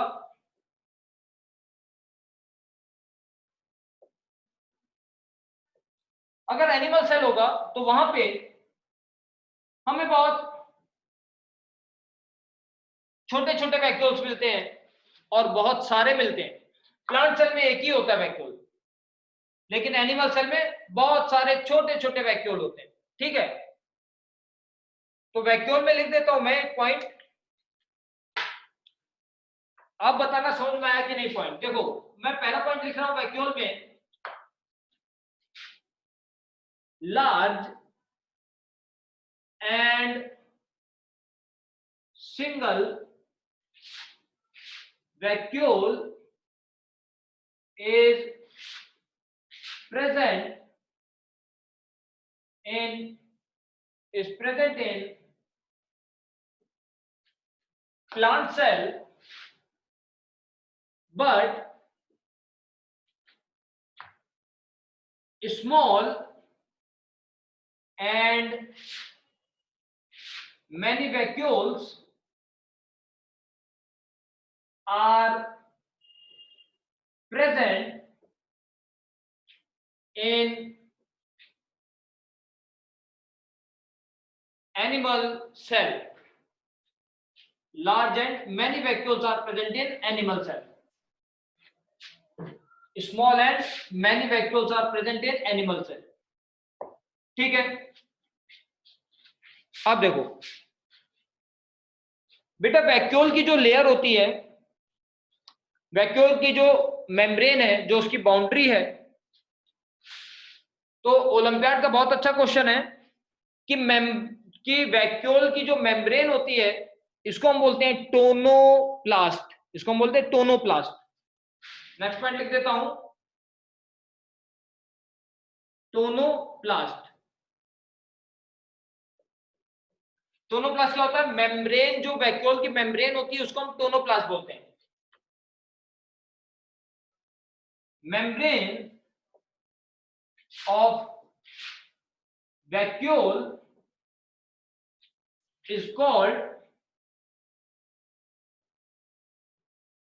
टोनोप्लास्ट। टोनोप्लास्ट बोलते हैं वैक्यूल की मेम्ब्रेन को।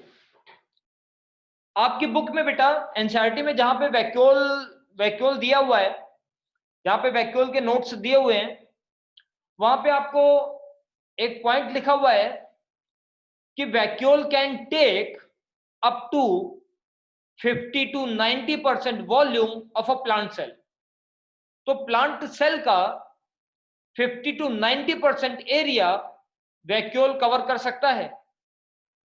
तो प्लांट सेल का most of the area vacuole cover करता है। कहने का मतलब है कि कोई प्लांट सेल होगा, तो प्लांट सेल में तो डबल लेयर होती है, अंदर वाली प्लाज्मा मेम्ब्रेन, बाहर वाली सेल वॉल। तो प्लांट सेल में बहुत ज्यादा पार्ट वैक्यूल कवर कर सकता है, ठीक है। वैक्यूल कौन सा सेल में? प्लांट सेल में। इस पॉइंट को मैं लिख देता हूं, it can take up to 50 to 90% volume of a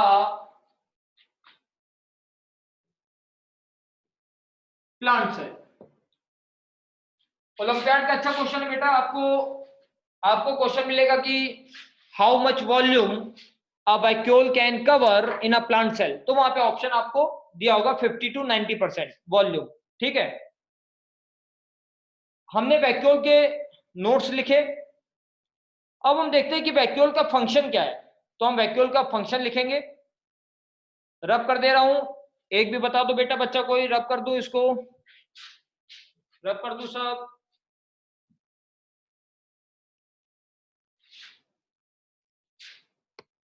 okay Tanmay, okay thank you, रब कर रहा हूं मैं। ओके ख्वाहिश,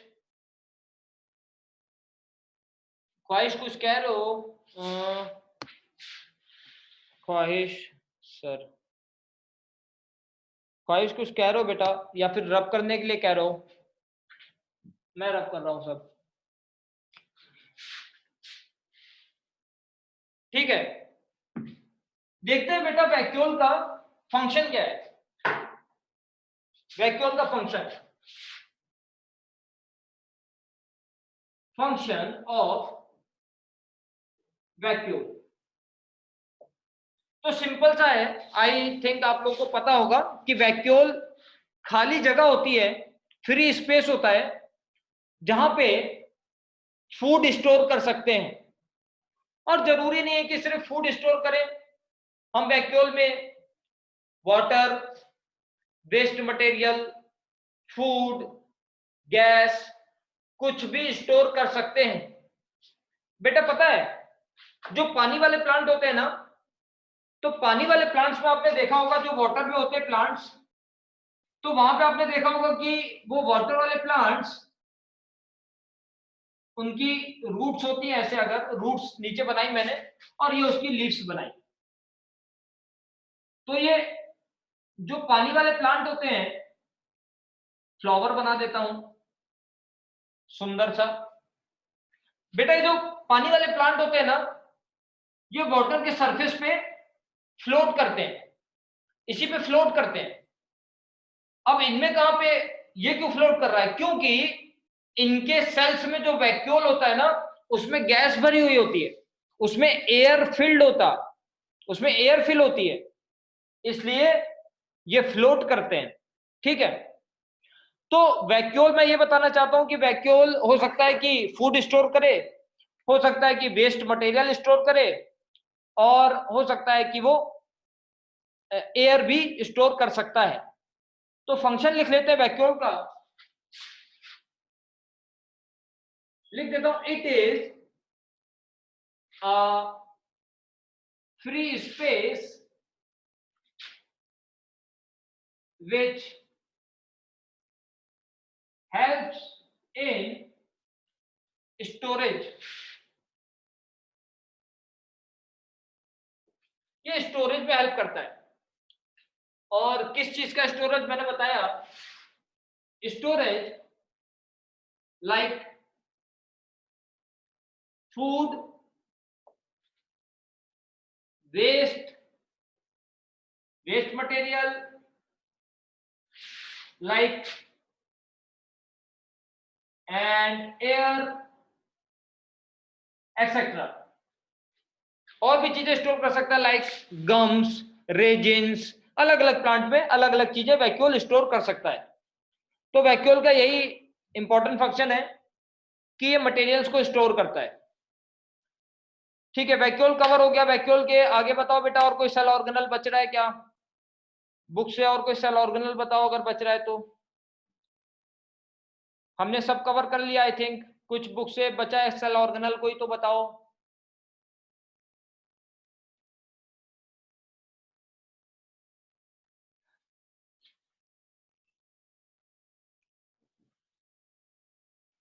शुभम पानी देना। ठीक है, कोई सेल ऑर्गेनल आई थिंक नहीं बचा है। बेटा देखो, एक बात सुनो मेरी, अब ध्यान दो। मैं कह रहा हूं कि बेटा बहुत सारे सेल ऑर्गेनल मैंने आपको पढ़ाए और मैंने काफी डीप में आपको बताया है। तो बेटा देखो, मैं आपको बहुत डीप में बता रहा हूं, तो इसका मतलब ऐसा नहीं है कि सिलेबस धीरे चल रहा है। बेटा देखो, बात यह है कि एक दिन में जितना पढ़ रहे हैं वो आपको आना चाहिए। एक दिन में बेटा हम जितना पढ़ रहे हैं वो आपको आना चाहिए। सिलेबस कंप्लीट होगा, जरूर कंप्लीट होगा, पूरा होगा बस। और हम तो सिर्फ सीबीएसई नहीं पढ़ रहे हैं, हम तो ओलंपियाड लेवल पे पढ़ रहे हैं, तो इसीलिए हमें टाइम तो लगेगा जरूर। स्कूल वाली पढ़ाई तो है नहीं, बुक से लिखा और खत्म हो गया, ऐसा नहीं है। तो हमें टाइम लगेगा थोड़ा, लेकिन हम सिलेबस कवर करेंगे बेटा। लेकिन जितना कंप्लीट होता जा रहा है उतना आपको आना चाहिए। अभी तो हमारे पास टाइम बचा है, तो अभी हम थोड़ा कुछ जो डायग्राम्स होते हैं इस चैप्टर में, उस डायग्राम्स को हम कवर करते हैं। मैं आपको इस हाफ एन आवर में कुछ डायग्राम्स, इंपॉर्टेंट डायग्राम्स बनवा देता हूं।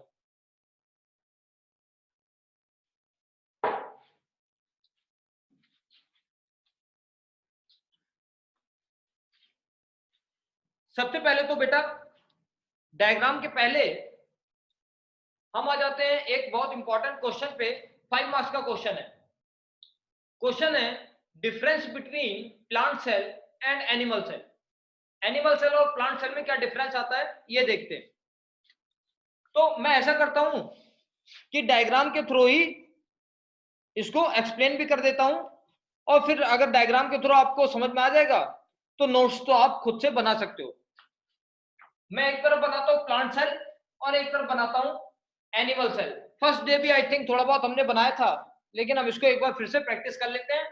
क्योंकि आपको देखो बेटा, या तो आपको क्वेश्चन आ जाएगा draw the diagram of plant cell, या तो क्वेश्चन आ जाएगा draw the diagram of animal cell, और या फिर क्वेश्चन आ जाएगा write differences between plant cell and animal cell.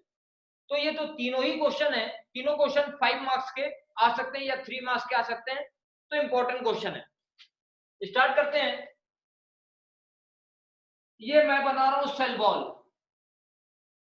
और अगर ये सेल वॉल है तो इसका मतलब ये प्लांट सेल है। और इधर मैंने ये बना दिया, ये मैं बना रहा हूं एनिमल सेल।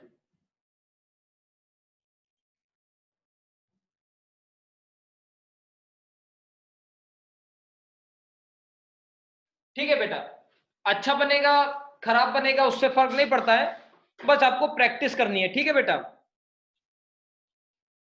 ठीक है, आगे देखते हैं। देखो, प्लांट सेल की सबसे outer layer cell wall, animal की सबसे आउटर लेयर प्लाज्मा मेम्ब्रेन, सही है। और प्लांट सेल में सेकेंड लेयर प्लाज्मा मेम्ब्रेन। मैं सिंपल सा डायग्राम बेटा बना रहा हूं, आपकी बुक में कॉम्प्लेक्स डायग्राम हो सकता है दिया हो, आप ये वाला भी बनाओगे तो सही होगा, गलत नहीं होगा।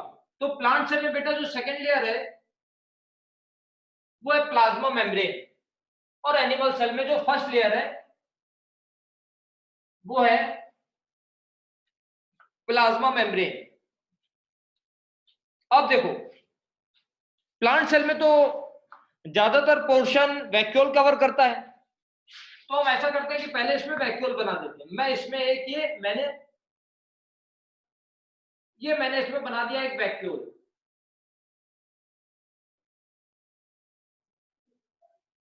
ये है वैक्यूल।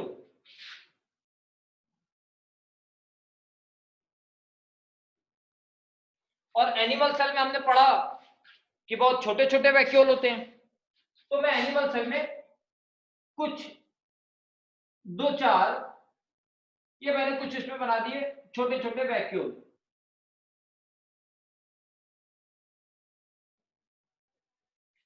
ठीक है, अब हम ड्रॉ करते हैं बहुत इंपॉर्टेंट, सबसे इंपॉर्टेंट एक तरह से सेल ऑर्गेनल, सेल ऑर्गेनल नहीं, main component of a cell, और ये हमारा क्या होगा, न्यूक्लियस।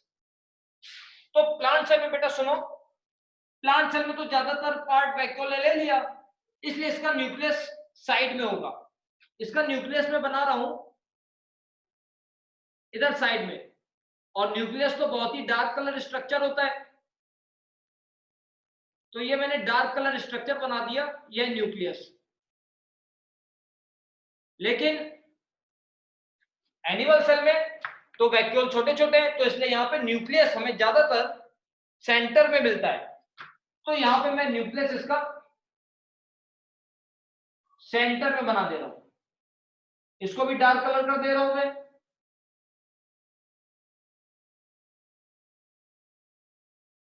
ये मैंने बना दिया इसका न्यूक्लियस। तो प्लांट सेल में ये है न्यूक्लियस, और एनिमल सेल में ये है न्यूक्लियस।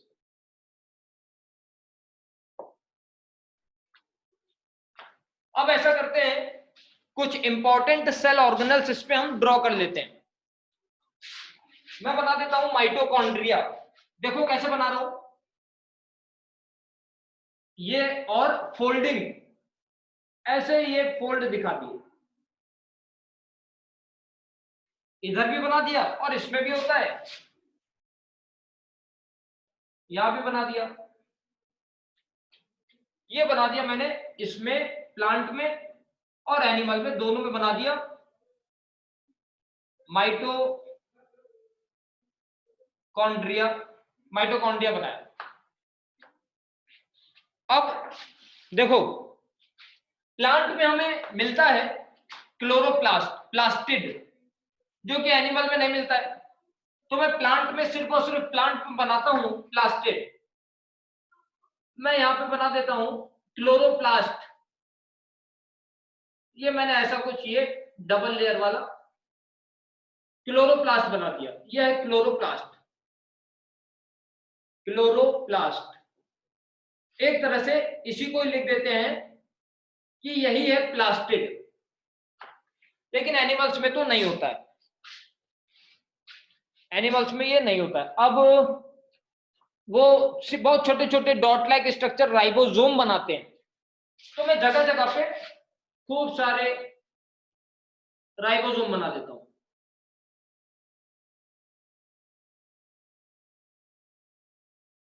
इसमें भी होता है, यहां पे भी बना दे रहा हूं बहुत सारे राइबोसोम।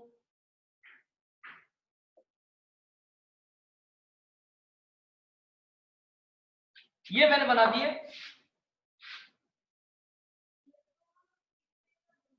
राइबोसोम।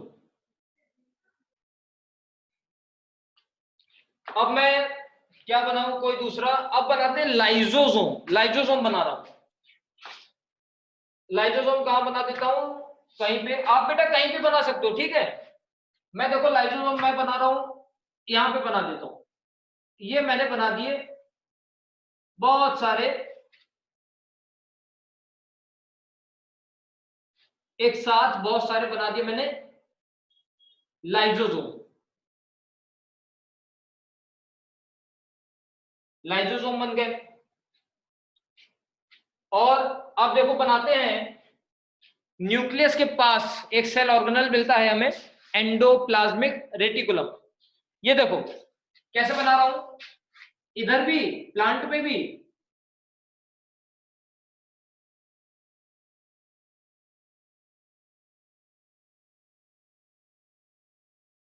और एनिमल में भी बना देता हूं।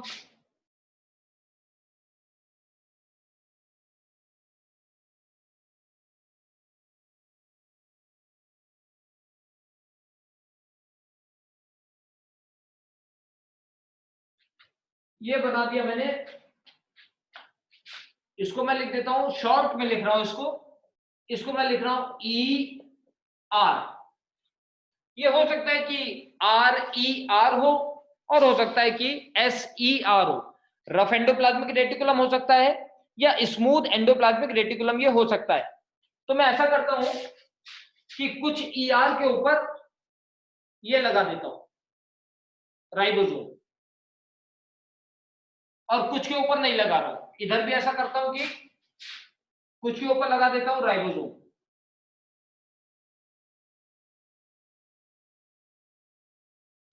ठीक है, तो हो सकता है कि जो ई आर है वो आर ई आर हो सकता है, या एस ई आर हो सकता है। अब बताओ और क्या बनाओ इसमें, कोई दूसरा सेल ऑर्गेनल। ऐसा करता हूं, एक बहुत इंपॉर्टेंट, गोल्जी बॉडीज। तो मैंने बताया था कि एनिमल में, एनिमल सेल में गोल्जी बॉडीज न्यूक्लियस के ऊपर मिलता है ज्यादातर। ये देखो, ये मैं यहां पे ऐसे बना दिया,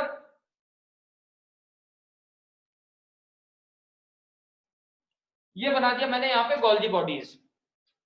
और प्लांट्स में मैंने बताया था इधर उधर मिलते हैं गोल्जी बॉडीज, तो मैं प्लांट्स में कहीं भी ऐसे बना देता हूं,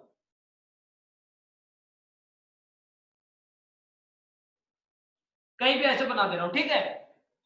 तो मैंने ये लिख दिया प्लांट में गोल्जी बॉडीज,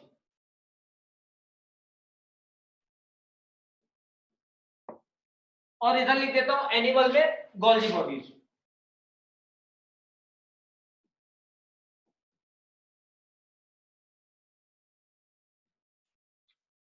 ये मैंने बना दिया गोल्जी बॉडीज।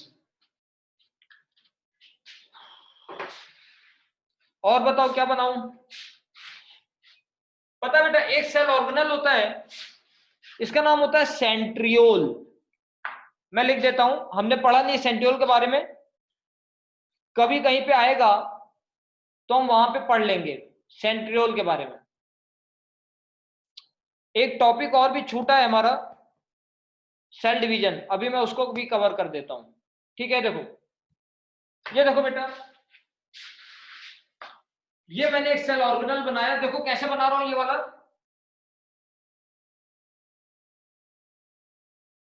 ऐसे बनाया। और बेटा ध्यान दो, ये देखो इसी के साथ एक और ऐसे बनाया, परपेंडिकुलर, ऐसे लगाया हुआ है, ठीक है, परपेंडिकुलर। इसमें बना देता हूं, इधर बना देता हूं,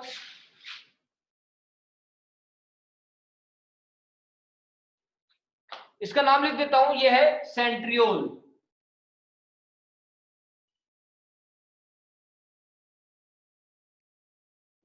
अभी मैं बाद में आपको बताऊंगा सेंट्रियोल का क्या फंक्शन है। सेंट्रियोल बना दिया मैंने।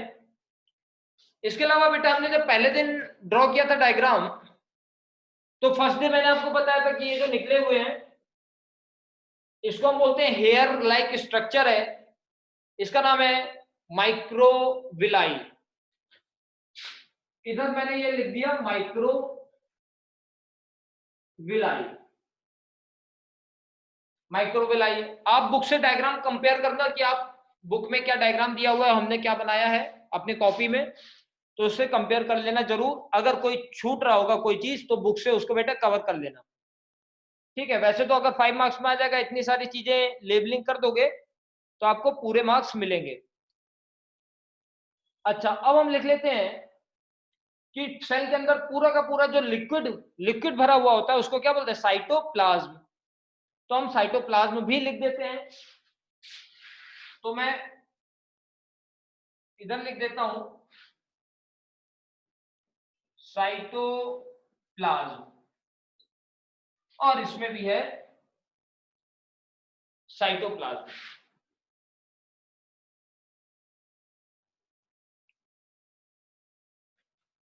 ठीक है, तो अब लिख लेते हैं कि एक तरफ हमने बनाया है प्लांट सेल,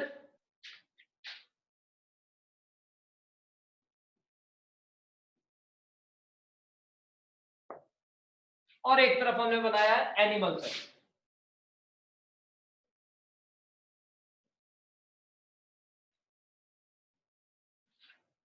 ये हमने बनाया एनिमल सेल और ये बनाया हमारा प्लांट सेल। बन गया सबका बेटा? यस और नो बताना मुझे एक बार, फिर आगे थोड़ा बताता हूं। बन गया? बना लो बेटा आराम से। ठीक है हितेन, बहुत जल्दी बनाया। अनुराग ओके, तन्मय जल्दी बना रहे हो तुम लोग। अतुल, लड़कों ने सबने पहले बनाया है, लड़कियों का मैसेज रितिका, गरिमा,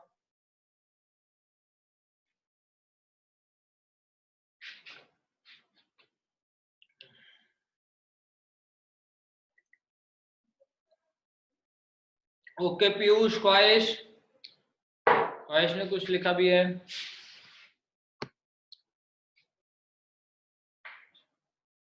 सबसे पहले गया है, ओहो चेक कर लेता हूं। हितेन, आदर्श, ख्वाहिश ओके, हाँ ठीक है, ख्वाहिश ने सबसे पहले बनाया था।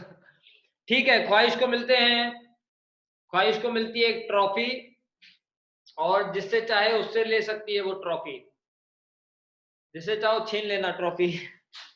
ठीक है, चलो ठीक है, वेरी गुड बेटा, आप सबने बना लिया है। और अब देखो बेटा सुनो। बेटा देखो, 5 मार्क्स में क्वेश्चन आ सकता है, या तो एनिमल सेल बनाओ या फिर प्लांट सेल बनाओ। तो हम अब ड्रॉ कर सकते हैं। बेटा आई एम श्योर कि आपने बहुत अच्छा बनाया होगा सबने, ठीक है, आपने जैसा भी बनाया बहुत अच्छा है। बाकी स्टूडेंट्स आप अपनी क्लास में जब स्कूल में जाओगे देखना कितना गंदा गंदा डायग्राम बनाते हैं वो लोग, ठीक है। चलो अब देखो बेटा, आपको क्वेश्चन आएगा 5 मार्क्स में कि डिफरेंस लिखो एनिमल सेल और प्लांट सेल में। मैं इसी के थ्रू बता देता हूं, सिंपल है, हमें दिख रहा है बेटा, कुछ लोग एकदम पता है। पहली बात, एनिमल सेल में सेल वॉल नहीं होती है, तो हम एक तरफ लिखेंगे प्लांट सेल, एक तरफ एनिमल सेल। प्लांट सेल में cell wall present, animal cell में सेल वॉल एब्सेंट। दूसरी बात, ठीक है, हाँ हाँ हितेन सही कह रहा है, बहुत गंदा बनाते हैं कुछ लोग डायग्राम, कुछ लोग कुछ लोग बहुत ही गंदा बनाते हैं। आप सब लोग लेकिन अच्छा बनाते हो, जितने भी स्टूडेंट्स हमारे साथ 9th क्लास में हैं, मैंने सबका डायग्राम देखा है, सारे अच्छा बनाते हैं। ये देखो बेटा,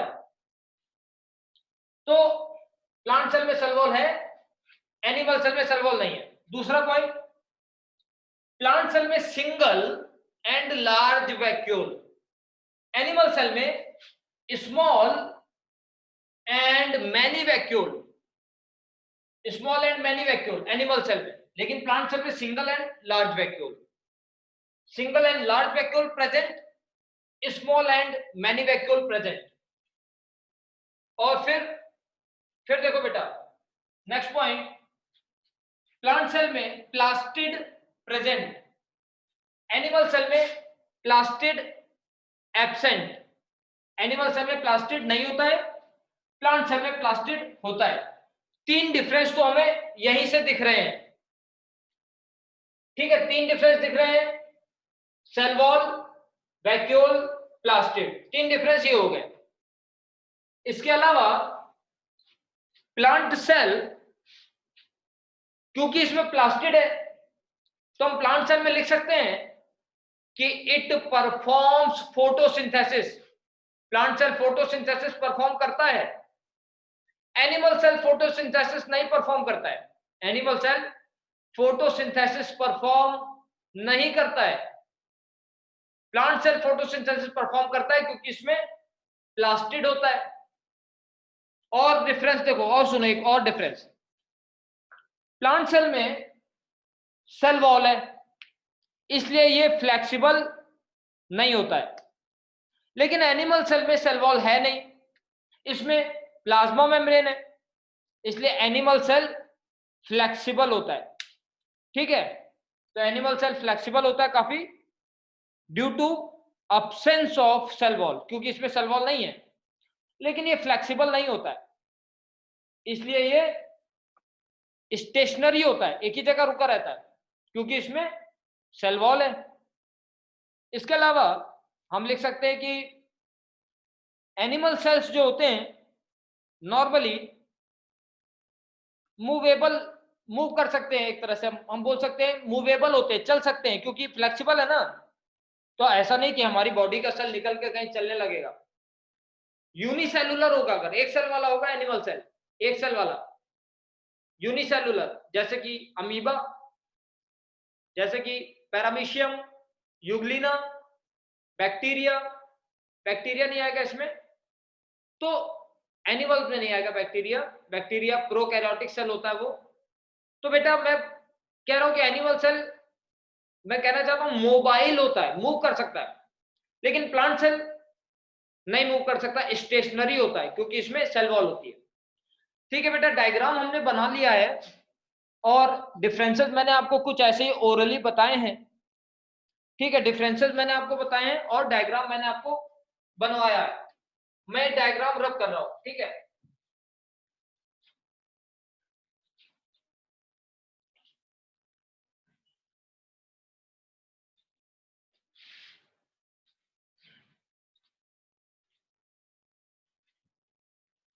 बेटा देखो, पहली बात तो मैं आपको देता हूं थोड़ा होमवर्क। सुनो, मैं आपको दे रहा हूं होमवर्क, सिंपल सा है।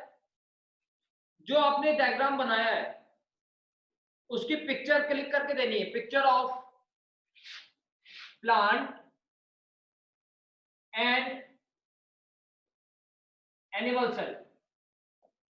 प्लांट और एनिमल सेल की पिक्चर आपको ग्रुप पे सेंड करनी है। ये तो बेटा क्लास खत्म होगी उसके बाद आप तुरंत सेंड कर देना। और आपको बेटा अपने आप लिखने हैं, right 5 difference between plant and animal cell. Plant और एनिमल सेल के बीच में आपको डिफरेंस लिखने हैं।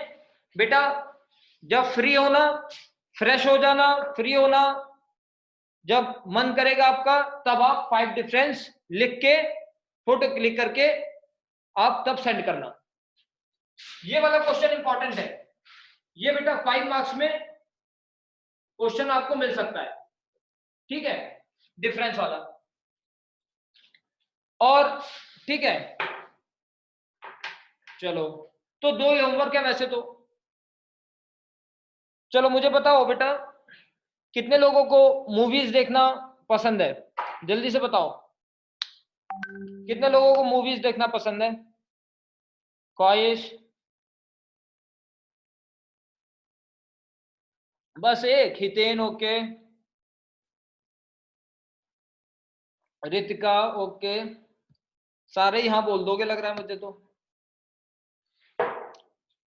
आदर्श को भी ओके, ठीक है। ईशान, गरिमा, KGF1, तन्मय, अतुल, आदर्श, अनुराग, सबको पसंद है। ठीक है, ठीक है, सुजल को भी, ठीक है, ठीक है। एक होमवर्क और है आपका, जब फ्री होगे, जब आप पढ़ाई नहीं कर रहे होगे उस टाइम पे आप एक मूवी देखनी है आपको। मूवी का नाम है लूसी।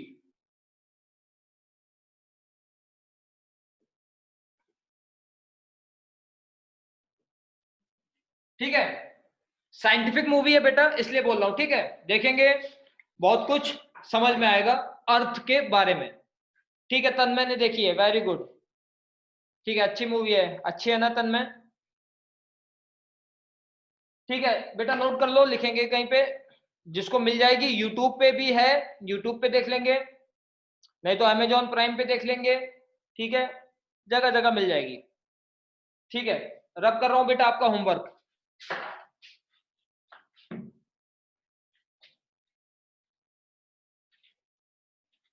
तन्मय, काफी अच्छी मूवी है ना? और सर डाउट है, हाँ ख्वाहिश पूछो। आपको मैं 1 मिनट,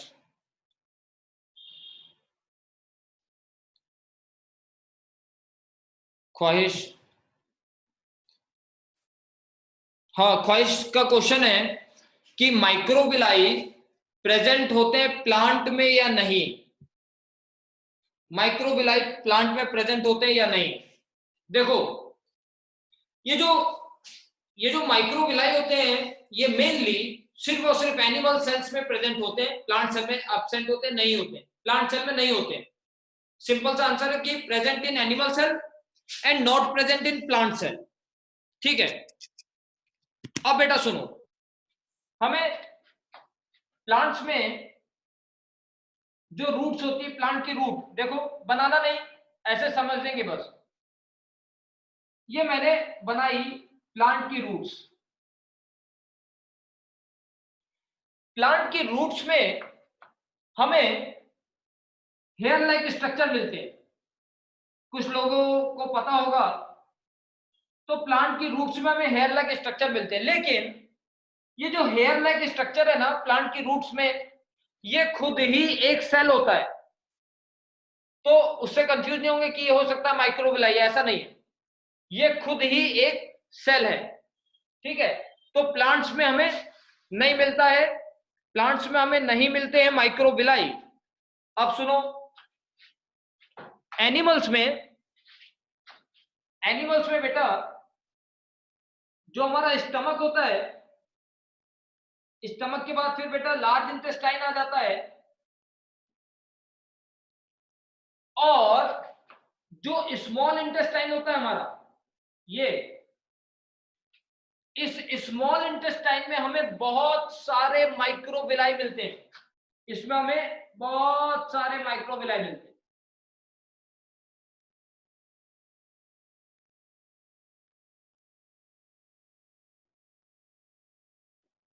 ठीक है, तो माइक्रोविलाई आपका आंसर बेटा ये है कि माइक्रोविलाई एनिमल सेल में होते हैं, प्लांट सेल में माइक्रोविलाई नहीं होते हैं। और हमें एनिमल्स में सबसे ज्यादा माइक्रोविलाई कहां मिलते हैं? स्मॉल इंटेस्टाइन में। माइक्रोविलाई का काम क्या है? सरफेस एरिया बढ़ा देते हैं, और जितना ज्यादा सरफेस एरिया होगा उतना ही ज्यादा एब्जॉर्प्शन होगा, जितना सरफेस एरिया ज्यादा होगा उतना ही ज्यादा एब्जॉर्प्शन होगा। तो प्लांट सेल में नहीं होते, एनिमल सेल में होते हैं। और किसी को कोई डाउट है तो पूछो बेटा, किसी को कोई डाउट नहीं है? एक छोटी सी बात और बताता हूं 5 मिनट में, अगर किसी को कोई डाउट नहीं है। ठीक है, ठीक है, अब देखो, 100% ब्रेन यूजर्स, हाँ हाँ, उसमें लूसी में सही है, तन में सही है, अच्छी मूवी है। चलो ठीक है sir, both the homework sent in. अच्छा ठीक है बेटा, अब देखो, ये सुनो, एक टॉपिक आपकी बुक में दिया है, ये देखो, मैं आपको बता रहा हूं एक छोटा सा टॉपिक, 2 वर्ड्स बता रहा हूं। देखो, हमने बेटा सेल थ्योरी में पढ़ा था, हमने सेल थ्योरी में पढ़ा था कि every cell arises from pre existing cell. वह हमने पढ़ा था कि रुडोल्फ वर्चो ने एक स्टेटमेंट दिया था, ओमनिस सेलुला ई सेलुला, वो हमने पढ़ा था इसको। हम अभी जो टॉपिक मैं आपको छोटा सा एक टॉपिक पढ़ा रहा हूं, इस टॉपिक का नाम है सेल डिवीजन। हम देख रहे हैं कि सेल कैसे डिवाइड करता है, सेल डिवीजन। तो सिंपल सा मतलब है, सेल डिवीजन वो प्रोसेस होता है जिसके थ्रू एक सेल डिवाइड करता है, 2 नए सेल्स बनाता है। लिख देता हूं, process by which cell divides to form new sales, वो प्रोसेस जिसके थ्रू एक सेल डिवाइड करता है और नए सेल्स बनाता है। अब देखो ध्यान से, दो प्रोसेस होते हैं जिसके थ्रू सेल डिवाइड करता है। There are two processes of cell division. Cell division के दो प्रोसेस होते हैं।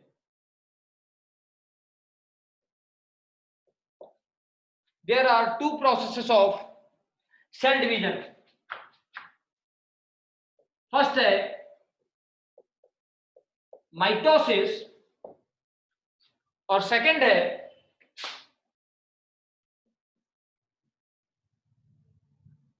मायोसिस। दो प्रोसेस होते हैं सेल डिवीजन के। देखो बेटा इधर ध्यान दो, ये देखो माइटोसिस के थ्रू एक सेल डिवाइड करता है तो दो नए सेल्स बनाता है, और मायोसिस के थ्रू देखो एक सेल डिवाइड करता है तो दो नए सेल्स बनाता है और ये दोनों सेल्स फिर से डिवाइड करते हैं और फाइनली ये दोनों सेल्स दो नए सेल्स फिर बनाते हैं।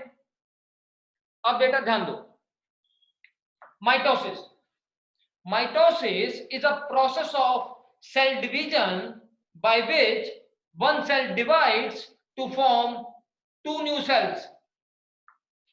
Meiosis is a process of cell division by which one cell divides to form two new cells, and the two newly formed cells divides again to form finally four new cells.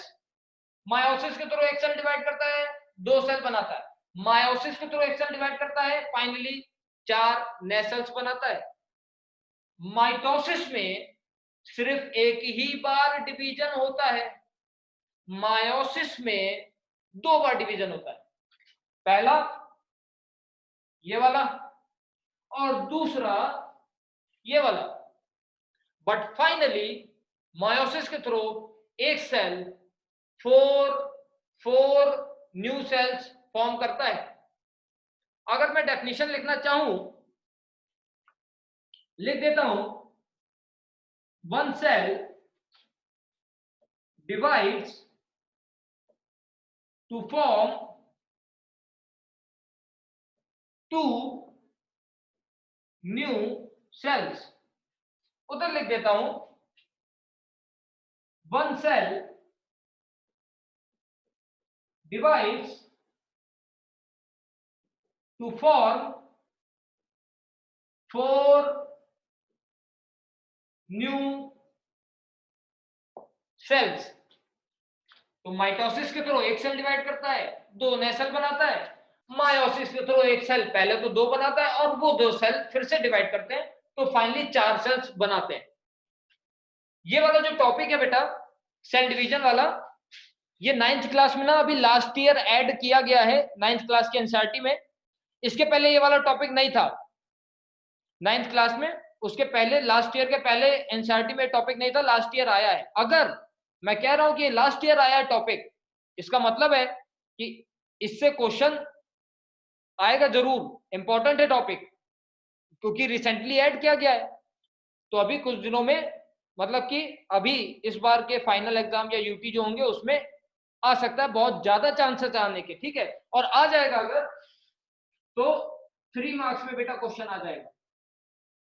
तो important topic है, ठीक है। I hope clear होगा। एक बात और बताता हूं, देखो बेटा सुनो, चलो मुझे बताओ